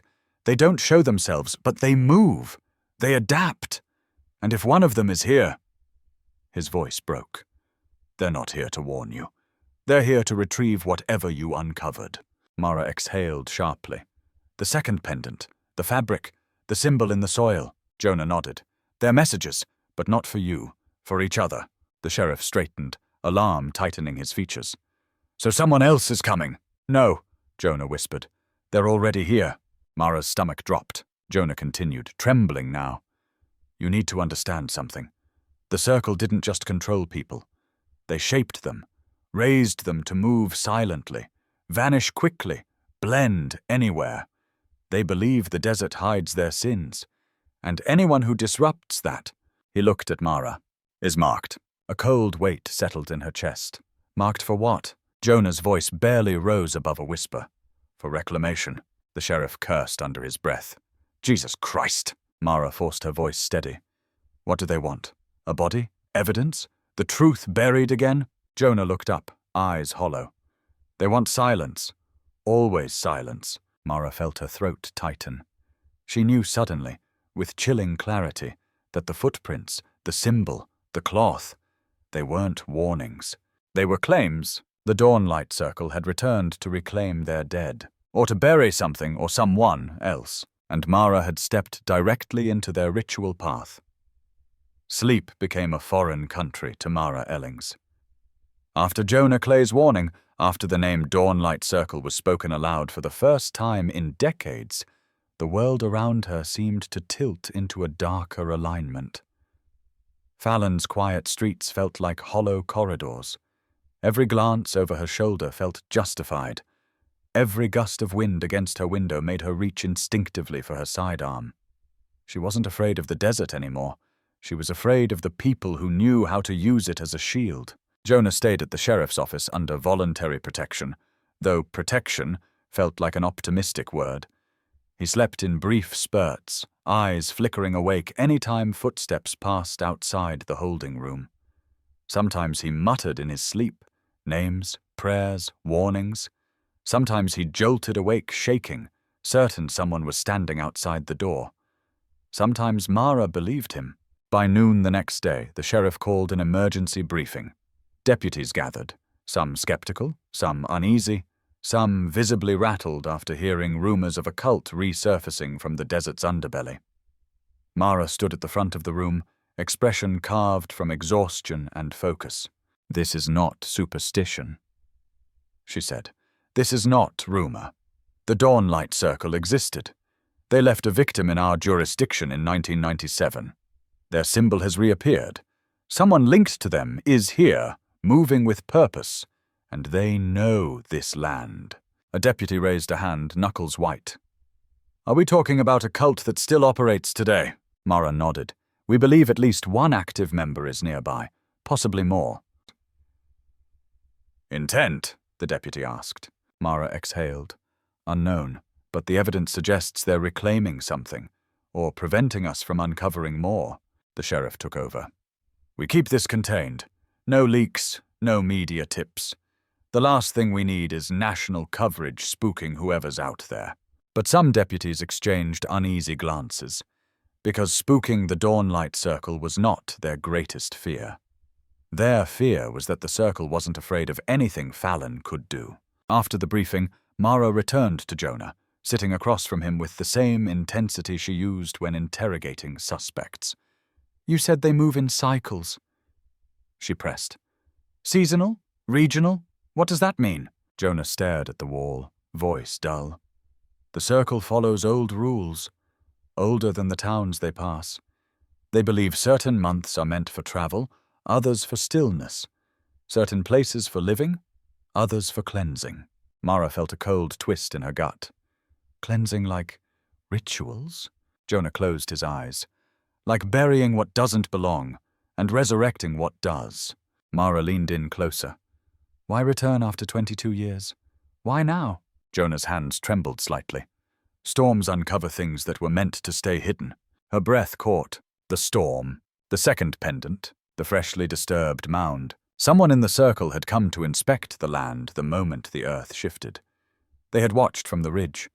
They had drawn their symbol. They had approached her silently, leaving a fingerprint like a signature. "We need to assume they know who I am," Mara said quietly. Jonah looked at her with something like sorrow. "They knew the moment you touched their ground." A chill crawled down Mara's spine like a living thing. That afternoon, experts from Reno contacted her with new findings from the victim's fabric remnants. "The dye composition isn't commercial," the analyst said. "It's handmade, botanical, local to a narrow region of Northern California near the foothills." Mara froze. Northern California again. The same region tied to the DNA markers. The same region Jonah escaped from. A region of old forests, scattered farms, and unregistered communities that lived beyond the reach of standard maps. A region where the Dawnlight Circle might still operate. She brought the report to Jonah, who stared at it with hollow recognition. "Yes," he whispered. "That's where they were when I ran. In the woods, off an old logging road that doesn't exist on state maps." Mara leaned forward. "Do you know the exact location?" Jonah shook his head. "They moved frequently. We never stayed more than 6 months, but the forest was thick, quiet. The kind of quiet that feels intentional. Mara clenched her jaw. We need to go there. The sheriff objected immediately. We don't have jurisdiction in California, and we don't have confirmation the circle is still operating there. Mara held up the fabric bag. This is confirmation. He rubbed his temples. We need coordination, search warrants, multi-agency clearance. Mara shook her head. If the circle knows we're onto them, they won't wait for legal paperwork. They'll move. They'll disappear again. The sheriff's silence confirmed he already knew she was right. Before he could respond, a deputy burst into the room. Sheriff Detective, motion sensors at the Mine Road just triggered. Mara's pulse spiked. How many? 3. Sequential. Something or someone is moving along the ridge. Mara grabbed her jacket, adrenaline flooding her chest. Let's go. But before she reached the door, Jonah's voice halted her. Don't, he said softly. Not alone. Mara looked back. I won't be. Jonah shook his head slowly, eyes dark with old terror. You still don't understand. The circle doesn't approach in the open. They won't be where your senses expect them. They'll be where you don't. But Mara stepped out the door anyway, because someone had returned to the ridge, and she needed to know who. The drive to the mining road felt different this time, like the land itself was bracing for something. The sun hung low, its last red light dragging shadows across the desert in long, claw-like stretches. Deputy cruisers rolled behind Mara's truck, their engines a dull growl swallowed quickly by the open basin. The radio stayed silent. Nobody wanted to break the tension. As they approached the ridge, Mara spotted a flicker of movement, just a ripple of shadow sliding against the rocks before slipping out of sight. She slowed, headlights washing the ridge in pale beams. Units, stay back, she said into the radio. I'm approaching on foot. The sheriff's voice cut in immediately. Ellings, wait for backup. But Mara was already stepping out of the truck, hand on her flashlight, boots crunching on loose gravel. The desert air pressed thick and expectant around her, heavy with the same silence she had felt the night she discovered the symbol in the dirt. She moved toward the ridge with slow, controlled steps. The footprints she'd seen nights before were gone now, erased by wind or by intention. But the presence she had felt remained, thickening the deeper she walked. At the top of the ridge, she paused, scanning the terrain. The sun slipped fully below the horizon, plunging the desert into a chilling blue half-darkness. Then she saw it, another mound of disturbed earth, smaller than the one she dug. Fainter, but fresh. Fresh enough the soil still held moisture, fresh enough that the surface had not yet hardened under the evening chill. Sheriff, Mara whispered into the radio. I've got another sight. Static. Then the sheriff's voice. We're en route. Mara crouched, fingertips brushing the surface. The dirt crumbled easily, too easily, like someone had pressed something beneath it only hours earlier. A burial? A decoy? A message? Before she could decide, a sound cut through the stillness. Footsteps. But not behind her, this time a head. Slow, measured, deliberate. Mara rose in one smooth motion, flashlight lifting, beam slicing across the desert floor. A figure stood 20 yards away. Still, tall, wrapped in cloth that blended with the earth. For a moment, Mara thought her heart stopped. The figure faced her directly, but their features were masked by dusk, by distance, by the unnatural stillness of their posture. They did not flinch under the beam, did not retreat, did not approach. They watched, exactly as they had on the night of the storm. Exactly as the hiker described 22 years earlier. Sheriff, Mara said carefully, I have eyes on a suspect. But before the sheriff could respond, the figure turned, not abruptly, slowly, fluidly, like someone following choreography written into their bones. They stepped backward, then sideways, drifting toward a cluster of dark rocks. Mara shouted, Stop! Sheriff's Department! The figure paused, just for a fraction of a second, then vanished behind the rocks. Mara sprinted. She hit the ridge's edge and swung around the cluster of boulders. Empty. Gone. No footprints. No displaced gravel. No sign of movement. Just the cold desert wind sweeping over stone like a whisper. She clenched her jaw, breath coming in harsh pulls. They couldn't vanish like that, not unless they knew every slit and shadow in the land. Not unless they had moved through it their entire life. Not unless they were raised in it. The sheriff arrived with deputies minutes later, guns drawn. Mara explained what she saw, every detail, every movement. The sheriff's face hardened. "They're playing with us!" "Or monitoring us," Mara corrected. "Why show themselves?" a deputy asked. Jonah's voice answered from behind them. He had insisted on coming, despite the sheriff's objections, and now he stood pale and trembling at the ridge. "They don't show themselves," he whispered. "Not unless they want you to see them." Mara turned sharply. "What does that mean?" Jonah stepped forward slowly, eyes fixed on the spot where the figure had vanished. "The circle believes visibility is a choice, a ritual. If they reveal their presence, it's because they think it serves their purpose. The person you saw wasn't fleeing. They were initiating something." The sheriff frowned. "Initiating what?" Jonah shook his head. "A reclaiming." Mara moved back toward the fresh mound of earth, the one she had barely touched. "If they're reclaiming something, it's this." She began to dig again with her gloved hands, turning soil carefully. Inches down, her fingers struck something rigid. Not bone, not metal, something wrapped. Fabric. She cleared more soil until she revealed a small cloth bundle tied with hand-stitched thread. Faded. Old. Damp from the storm. Her breath caught. A cache, left intentionally. She lifted it, palms steady, but heart pounding, and slowly unwrapped the fabric. Inside were objects, carefully arranged, preserved as if loved. A strip of leather with the rising sun burned into it. A lock of hair tied with twine. 2 glass beads worn smooth from handling, and a circle of woven thread, small, delicate, like a handcrafted bracelet meant for a child. Mara stared, pulse thundering. "These are personal items," she murmured. "Someone's belongings." Jonah nodded grimly. "Tokens. Every member of the circle carried items like these. When someone died, or disappeared, their tokens were returned to the earth." Mara looked at him sharply. "Returned?" "As in," Jonah whispered, "buried for reclamation." A chill shot down Mara's spine so violently she nearly dropped the bundle. She looked at the fresh mound again, and suddenly realized this was not a grave. It was a marker, a signal, a declaration that the circle had returned to claim the land, the memory, and the body buried in 1997. "We need to leave," Jonah said suddenly, voice rising with urgency. "Right now." The sheriff frowned. "Why?" Jonah's eyes were wide with terror. "Because if you found a reclamation bundle, it means the circle believes someone will come for it tonight." Mara's breath hitched. "Who?" Jonah swallowed. "The one you saw," he whispered. "And they won't come alone." A cold silence swept across the ridge. The sheriff issued orders instantly. "Everyone in vehicles, now!" But Mara stayed frozen, staring at the ridge where the figure had stood, because the truth settled in her chest with an icy finality.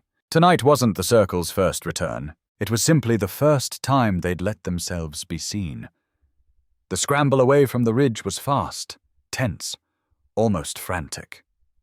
Patrol vehicles turned in a tight convoy, dust rising in pale ribbons behind their wheels as the desert swallowed the last streaks of twilight.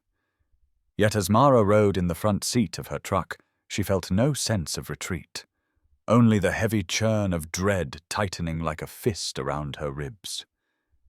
The dawnlight circle wasn't following them. Not yet. But Jonah's warning clung to the air like static electricity, and she could feel it humming between her shoulder blades. Back at the sheriff's office, the lights burned harsh and sterile, a stark contrast to the suffocating dark they had escaped. Deputies hurried in and out of briefing rooms, their movements sharp, voices clipped with urgency. Jonah sat in a corner of the operations room, shoulders hunched, eyes constantly flicking to the doorway, as if expecting someone to walk through it. Mara dropped the reclamation bundle onto the table, the cloth still damp with desert soil. The sheriff stared at it like it was an unexploded device. "Tell me again," he said quietly, "why this means they're coming." Jonah lifted his head, face drawn pale. "Because the circle doesn't leave tokens behind. They collect them, protect them. When someone dies or disappears, their tokens are buried. returned to the earth. He paused, breath shuddering. But if the tokens are uncovered, if someone touches them, there's only one response. Mara finished the thought for him. Reclamation. Jonah nodded slowly. They retrieve what was disturbed, and they silence whoever disturbed it. The sheriff exhaled, rubbing his jaw. So what you're saying is, we've poked a hornet's nest. Jonah's eyes hardened. No, you've opened a grave they consider sacred. Hornets sting. The circle does not sting. His voice sank to a rasp. They erase. A heavy silence settled over the room. Mara gripped the edge of the table. Then why reveal themselves? Why show their presence at the ridge? Why leave a symbol, a fingerprint, a trail they knew we'd follow? Jonah hesitated. Because they're measuring you. Mara frowned. Measuring? Your response? Your patterns? Your resolve? He swallowed hard. They don't strike blindly. They study. They move only when all variables align. The sheriff folded his arms. What variables? Jonah looked at Mara with eyes full of old terror. When the circle is certain that no one will protect you. Mara felt the air thicken, pulse pounding in her ears. She turned away from the table, pacing once, twice, trying to shake the feeling settling through her bones like cold. But then the lights flickered, just once, barely noticeable, yet unmistakable. The sheriff froze. Power grid issue? A deputy checked the monitor. No, sir. Building power is stable. Mara's voice dropped. Then what caused it? Before anyone could answer, another deputy rushed in. His face was drained of all color. Sheriff, we've got movement. What kind of movement? The sheriff demanded. The deputy swallowed. Outside. Perimeter cameras. He pointed toward the monitors. You need to see this. They crowded around the surveillance wall. Grainy night vision footage showed the exterior of the sheriff's office, the parking lot, the fenced entry, the floodlit corners of the property. At first, nothing seemed out of place. Then a figure walked into frame. Tall, silent, standing just inside the edge of the floodlight, where shadows swallowed half its form. Mara leaned in, breath caught. The figure didn't approach the building, didn't test doors, didn't move closer. It simply stood, facing the camera, facing them. Watching. Jonah's breath hitched audibly. No, they wouldn't come here. They don't approach law enforcement. But the figure on the screen remained still, like a statue planted in the earth. Then another figure emerged, from the far side of the lot, and a third, and a fourth, not rushing, not hiding, simply appearing, one by one, at the edges of the property, silent as the turning of the earth. Deputies stiffened, hands drifting toward holsters. The sheriff's radio crackled with frantic voices. Sheriff, we've got unknown individuals on the north side. South perimeter, movement. They're surrounding the lot. Then something happened that froze everyone in place. All the figures, without speaking, without cue, turned their heads in perfect unison. Facing one direction, facing her. Mara felt the room tilt, heat draining from her limbs. Jonah whispered, barely audible. They're not here for the building. His eyes locked on Mara's. They're here for you. A deputy backed away from the monitors, voice shaking. Sheriff, what do we do? Do we engage? Do we evacuate? No one fires. The sheriff barked. Not unless they breach. But the circle did not breach. The figures stood calmly under the floodlights, their silhouettes stark against the asphalt. Waiting, not advancing, not retreating, just waiting. Jonah shook his head slowly. You don't understand. They don't attack like this. They're showing you that walls mean nothing, that distance means nothing, that time means nothing. Mara forced herself to speak. Then what are they doing? Jonah's answer came like a death sentence. They're marking the beginning. A ripple of cold washed through Mara's chest, sinking all the way to her spine. The sheriff snapped orders. Lock the building down. Secure all exits. Get more units here now. But Mara barely heard him, because outside, beyond the safety glass, the figures began to shift. Slow, synchronized, like dancers moving through a ritual older than any language. And in that moment, Mara realized something terrifyingly simple. The circle wasn't surrounding the building. They were closing a boundary meant for her. The sheriff's office locked down fast, metal shutters rolling over doors, emergency bolts slamming into place, deputies arming themselves with trembling hands. but none of it eased the pressure, suffocating the room. The figures outside stood like specters carved from the dark, unmoving, unhurried, their stillness more terrifying than any sign of aggression. Mara forced herself to breathe, each inhale shallow and stiff, her mind spinning through possibilities that all ended the same way. The circle had chosen her. Not because she was a detective, not because she found the tokens, but because, somehow, she had stepped across a boundary they believed belonged to them. "They won't stay long," Jonah whispered, rocking slightly in his chair. "They never linger. This is just for show." The sheriff shot him a glare. "Show? You call this a show?" Jonah nodded weakly. "A demonstration. A ritual display. They're telling you they can reach inside your walls whenever they want." "Why me?" Mara asked, her voice barely audible. Jonah hesitated. "Because you touched their ground. You touched what was buried. And because the circle chooses a single target, one person to reclaim." Mara felt her pulse quicken, pounding through her ears like distant thunder. "Reclaim? A member. Or an enemy?" Jonah's voice cracked. "Either way, they finish what they start." Before Mara could respond, the lights flickered again. Once, twice, then steadied. Every deputy stiffened. The sheriff reached for the comm panel. "Check the breakers," he ordered. A deputy responded instantly over the radio. "Sheriff, breakers are fine, but you're not going to like this. Power's being disrupted externally. It's not internal." The sheriff cursed. "They're testing us." But Mara felt something deeper, darker threading through the moment. This wasn't testing. This wasn't intimidation. This was ritual. Every action the circle took was layered with meaning. Another deputy burst through the hallway. "Sheriff, we've got something on the south camera." They rushed back to the monitors. The figure standing nearest the south fence reached slowly into their robe or cloak or whatever fabric draped around them and pulled something out. A small object, round, metallic. Mara felt her stomach twist even before the camera zoomed in. The object glinted under the floodlight. A pendant, a rising sun pendant, identical to the two they had recovered. The figure lifted it with an outstretched arm, holding it toward the camera as though presenting an offering or a threat. Another figure mirrored the motion on the north side, then another on the west. 3 pendants, 3 claims. Jonah's breathing turned ragged.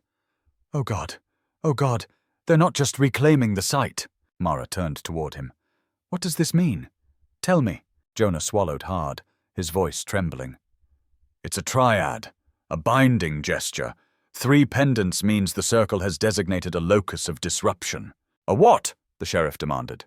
"A single place," Jonah whispered, "where the boundary between their world and the outside must be corrected." Mara felt dread wash over her. "You're saying they think Fallon has become contaminated?" Jonah nodded. "And contamination must be purged." The sheriff slammed his hand on the table. "This is insanity! They're trying to scare us!" "No," Jonah said, eyes hollow. "They're preparing." Mara stared at the screen, muscles tightening, breath shallow. Outside, the figures slowly lowered their pendants. Then, all at once, as if following a silent cue, they turned their heads, not toward the building, not toward the cameras, but upward, toward the sky. Mara followed their gaze. Nothing, just blackness. Then, a thump, soft, barely there, like a hand slapping metal from above. Every deputy froze. Another thump. Then a third, on the roof. "What the hell?" the sheriff began. "Sheriff!" A voice crackled over the radio. "We've got movement on the roof. Someone climbed up there. No, wait, more than one." Static swallowed the rest. Deputies rushed for stairwells while the sheriff shouted orders to hold positions, weapons ready. But Mara remained by the monitors, transfixed by the impossible sight unfolding outside. The figures at the perimeter still hadn't moved. They stood like statues at a ritual field, heads tilted upward in silent witness. "They're not attacking," Mara whispered. "They're observing." "Observing what?" the sheriff demanded. Before she could answer, the overhead lights dimmed to half power. Jonah stood abruptly, stumbling back from the table. "This is the second phase." "The what?" Mara snapped. "The second phase of reclamation. First, they show presence, Then they seal the exits. Then, bang! The building rattled from the impact above. Deputies screamed through the comms, boots pounding the roof, weapons drawn, shouts overlapping. Contact! Contact on the northeast corner! Positions! Hold positions! They moved past us. How are they moving that fast? Static, then silence. Dead silence. The sheriff grabbed the mic. Rooftop units, report! Nothing. Not even static. The monitors flickered again. Mara's breath seized. On one camera, the south figure stepped closer. Just one step.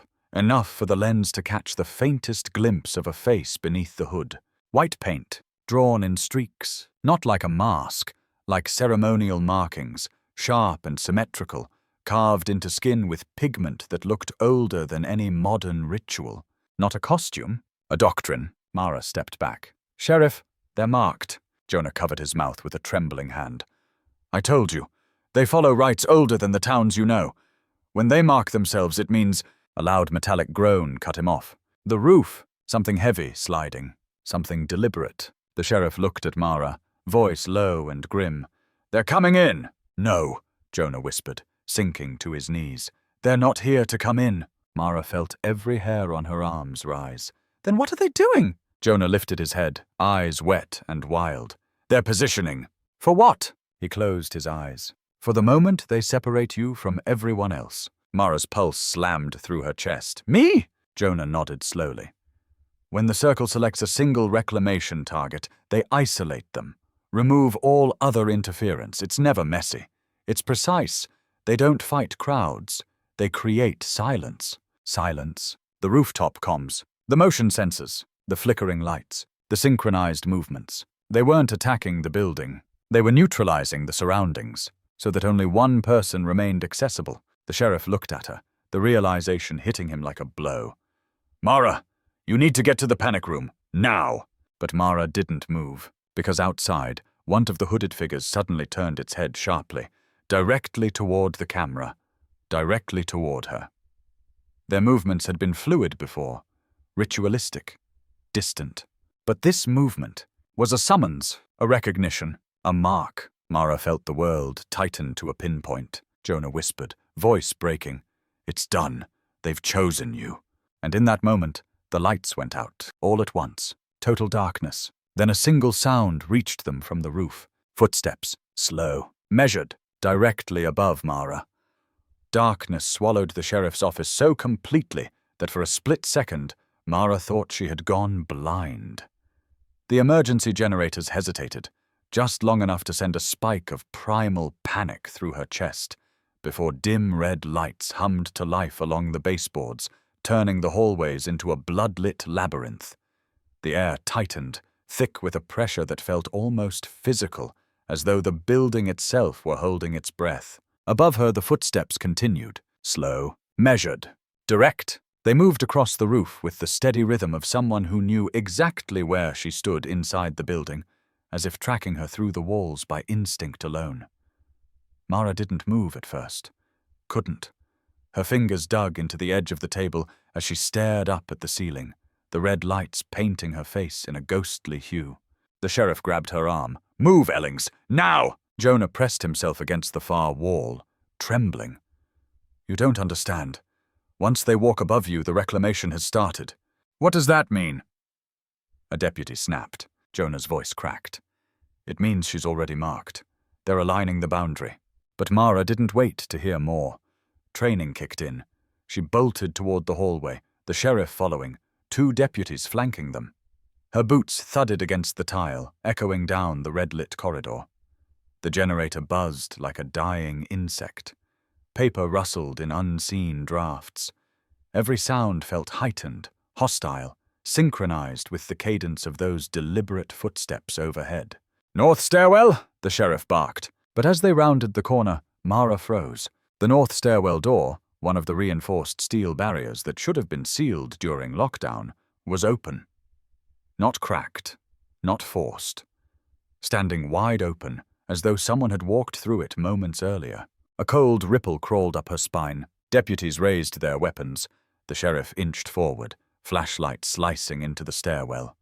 Nothing. Just the hollow echo of the building breathing. Mara stepped toward the doorway. and the footsteps above her stopped. Silence flooded the space, a silence so complete it felt unnatural. Unnatural enough to make the hair on Mara's arms rise. Everyone stood still, breath caught in their throats, shoulders rigid. Then, a different sound, not overhead, not behind, but below. On the stairwell, a soft tap, then another. Footsteps, from inside the building, coming up. "Back!" the sheriff barked, grabbing Mara's arm to pull her away. But Mara didn't move. Her body locked in place as she stared down the dim stairwell, the red glow barely reaching the first landing. The footsteps grew louder, but not fast, not frantic. Slow, rhythmic, measuring the distance between them. A figure appeared in the darkness, a silhouette emerging from the red haze like a shadow taking form. The deputies raised their guns instantly. "Show your hands," one shouted. The figure stopped mid-step, and something about the stillness, so controlled, so calm, hit Mara with the force of a memory, though she had never seen this person before.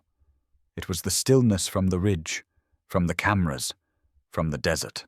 A dawn-light circle sentinel, up close, inside the building, inside her perimeter. Her breath hitched. "Hands!" the sheriff ordered, voice taut. "Now!" The figure slowly raised their hands, palms open, revealing nothing.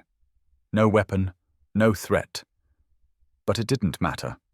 Something far more unsettling clung to them, an aura of ritual, of purpose, of inevitability.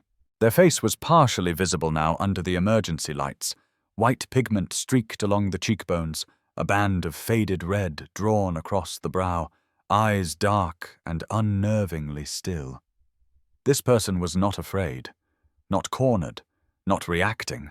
They were delivering something. The figure lifted one hand slowly, fingers tightening around a small object, a pendant, another rising sun pendant, identical to the others. But this one glowed faintly under the red emergency lights, as if reflecting something unseen. The figure extended their arm toward Mara, holding the pendant at shoulder height. Not toward the sheriff, not toward the deputies, toward her. Another claim, another mark. A chill gripped her spine, rooting her to the floor. One of the deputies stepped forward, shouting, "Drop the object! Drop it now!" The sentinel didn't react. Instead, they spoke. The voice was soft, almost gentle, but layered with an unsettling calm that sounded memorized, ritualistic. "Return what was taken." Mara's throat tightened. "What was taken?" The sentinel tilted their head, not confused but appraising, evaluating her response. The sheriff stepped between them. "Sir, get on the ground now!" The sentinel didn't blink. Instead, their gaze shifted past the sheriff and locked on Mara once more. Their voice lowered into something almost ceremonial. "You stand on the boundary." Mara swallowed hard. "What boundary?" "The one that breaks," the sentinel whispered. And then, another sound, a metallic clang. Two deputies shouted. Mara spun toward the hallway. Two more figures stood at the far end, silent, still, unarmed, watching. The sheriff's voice trembled with anger. "We are armed and authorized to fire. Do not take another step." But they didn't move. They didn't have to. Because the third sentinel, the one in the stairwell, took a single step upward, and every emergency light in the building flickered at the same time. Jonah's voice cracked through the comm panel. "They're aligning the triad. Mara, you need to move. If they complete the formation, they'll isolate you fully." But before he could finish, the sentinel in the stairwell dropped the pendant. It hit the ground with a soft metallic tap, and every light in the building went out again. The darkness that dropped over the hallway was absolute. Not a flicker, not a hum, not even the faint glow of the emergency strips that had been lighting the floor a moment ago. It was as if the lights didn't fail, but were extinguished by something far more deliberate than a power outage. For one frozen heartbeat, no one moved. Then, a breath, not from Mara, not from the sheriff. From the stairwell, a whisper of air, controlled and calm, like someone exhaling in meditation. Mara's hand shot to her flashlight. She clicked it on. Nothing. The beam didn't even sputter. It stayed dead in her grip, cold as stone. "They killed the circuitry," the sheriff snapped. "Fall back." But his voice trembled, betraying the fear he fought to suppress. The deputies fired their lights next, devices that should have worked independently from building wiring. None responded. Not one. as though the building itself had sunk into a deeper layer of night. Mara's pulse hammered. She took a slow step backward, but her eyes were locked on the stairwell. On the sentinel she could no longer see, but could feel. A presence steady as a heartbeat in the void. Then the footsteps began again. Not fast, not aggressive, slow, even, purposeful, coming up the stairs toward her. Mara! Jonah's voice crackled from some distant intercom speaker, one of the few systems that still survived the blackout. They're not trying to reach the sheriff. They're not trying to breach the building. They're closing your path. You need to move. Now! The sheriff grabbed her arm again and pulled her backward. We're going to the inner corridor. Move! But as they turned, Mara saw something that made her blood run cold. At the opposite ends of the hallway, where two more sentinels had appeared only seconds before, two faint silhouettes stepped into view again.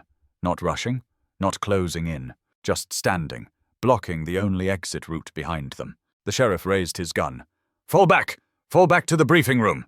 But it didn't matter where they fell back. The circle wasn't chasing. They were herding. Mara's throat tightened as she felt the realization drop into place like a stone in deep water. They're trying to direct me, she whispered. The sheriff didn't answer, but his silence told her he understood. Jonah's trembling voice came again through the intercom. They're shaping the boundary. Every step they take narrows it. If they finish, Mara, you won't be able to leave. The footsteps from the stairwell grew louder. Closer! Measured. Mara could finally hear the faint rasp of cloth moving with each step. The slow shift of weight. The steady, prayer-like cadence that felt rehearsed 1,000 times. A ritual. A reclamation. The sheriff motioned to two deputies. We push to the west hall. Create a corridor. Move! The group began retreating, weapons raised, footfalls echoing in the suffocating dark. The emergency lights flickered once, just long enough to reveal something that froze Mara in place once more. The sentinel from the stairwell now stood fully in the hallway, only 10 feet away. Their face paint gleamed faintly in the dying red light, the rising sun symbol faintly etched on a strip of leather hanging around their neck. Their expression was serene, calm, almost reverent, as if they were standing in a temple, not a police station. Leave her, the sentinel said quietly, the voice soft, but carrying with unnatural weight. She is not yours. Back up, the sheriff barked, stepping in front of Mara. But the sentinel did not react to his voice, only to hers. Mara Ellings, they said. The sound of her name coming from that figure sent cold electricity down her spine. She lifted her chin. How do you know my name? The sentinel stepped forward once, not threateningly, ritually. You walked the path, they said. You stepped upon the boundary. You touched what was returned. You accepted what was not yours to hold. I didn't accept anything, Mara snapped, voice cracking with adrenaline. I'm investigating a murder. The sentinel tilted their head. There is no murder when the earth is the altar. Mara felt her skin prickle, breath tightening. The person buried in 1997, who were they to you? The sentinel did not answer. Instead, they reached slowly into their robe and drew out another object. Not a pendant, a thin strip of cloth. The same dyed, hand-stitched fabric she'd found near the second mound. They held it with reverence, like displaying a relic, and whispered, You unearthed the belonging of a child of the circle. It was not meant for the open. Mara's heart jolted. Are you saying the victim in 1997 was a child? Silence. Heavy, confirming. The air left her lungs. A child, buried alone in the desert, left without name, without record, without grief, except perhaps in the rituals of the circle. The sheriff tightened his grip on his weapon. We have enough men here to put you down where you stand. Leave now or... Before he finished, the sentinel shifted. Barely, just a tilt of the head. But it was enough, because immediately, the two silhouettes at the end of the hallway stepped forward in perfect unison, closing the exit entirely. Jonah's voice erupted through the intercom, frantic. They're completing the triad. Mara, once they do, the boundary seals. Move! The sheriff grabbed her wrist and pulled, but before they could turn, the sentinel extended a hand toward her. Not touching, not grabbing, simply offering something. A small folded piece of cloth. Mara stared, her heart hammered. What is that? She whispered. A return, the sentinel said. Mara swallowed. To who? You, they whispered. Every deputy froze. The sheriff stiffened. Mara's voice dropped to a tremor. I don't belong to you. The sentinel lowered their hand slightly, expression unchanged. Not yet. Jonah's voice broke into a scream over the intercom. Run, Mara!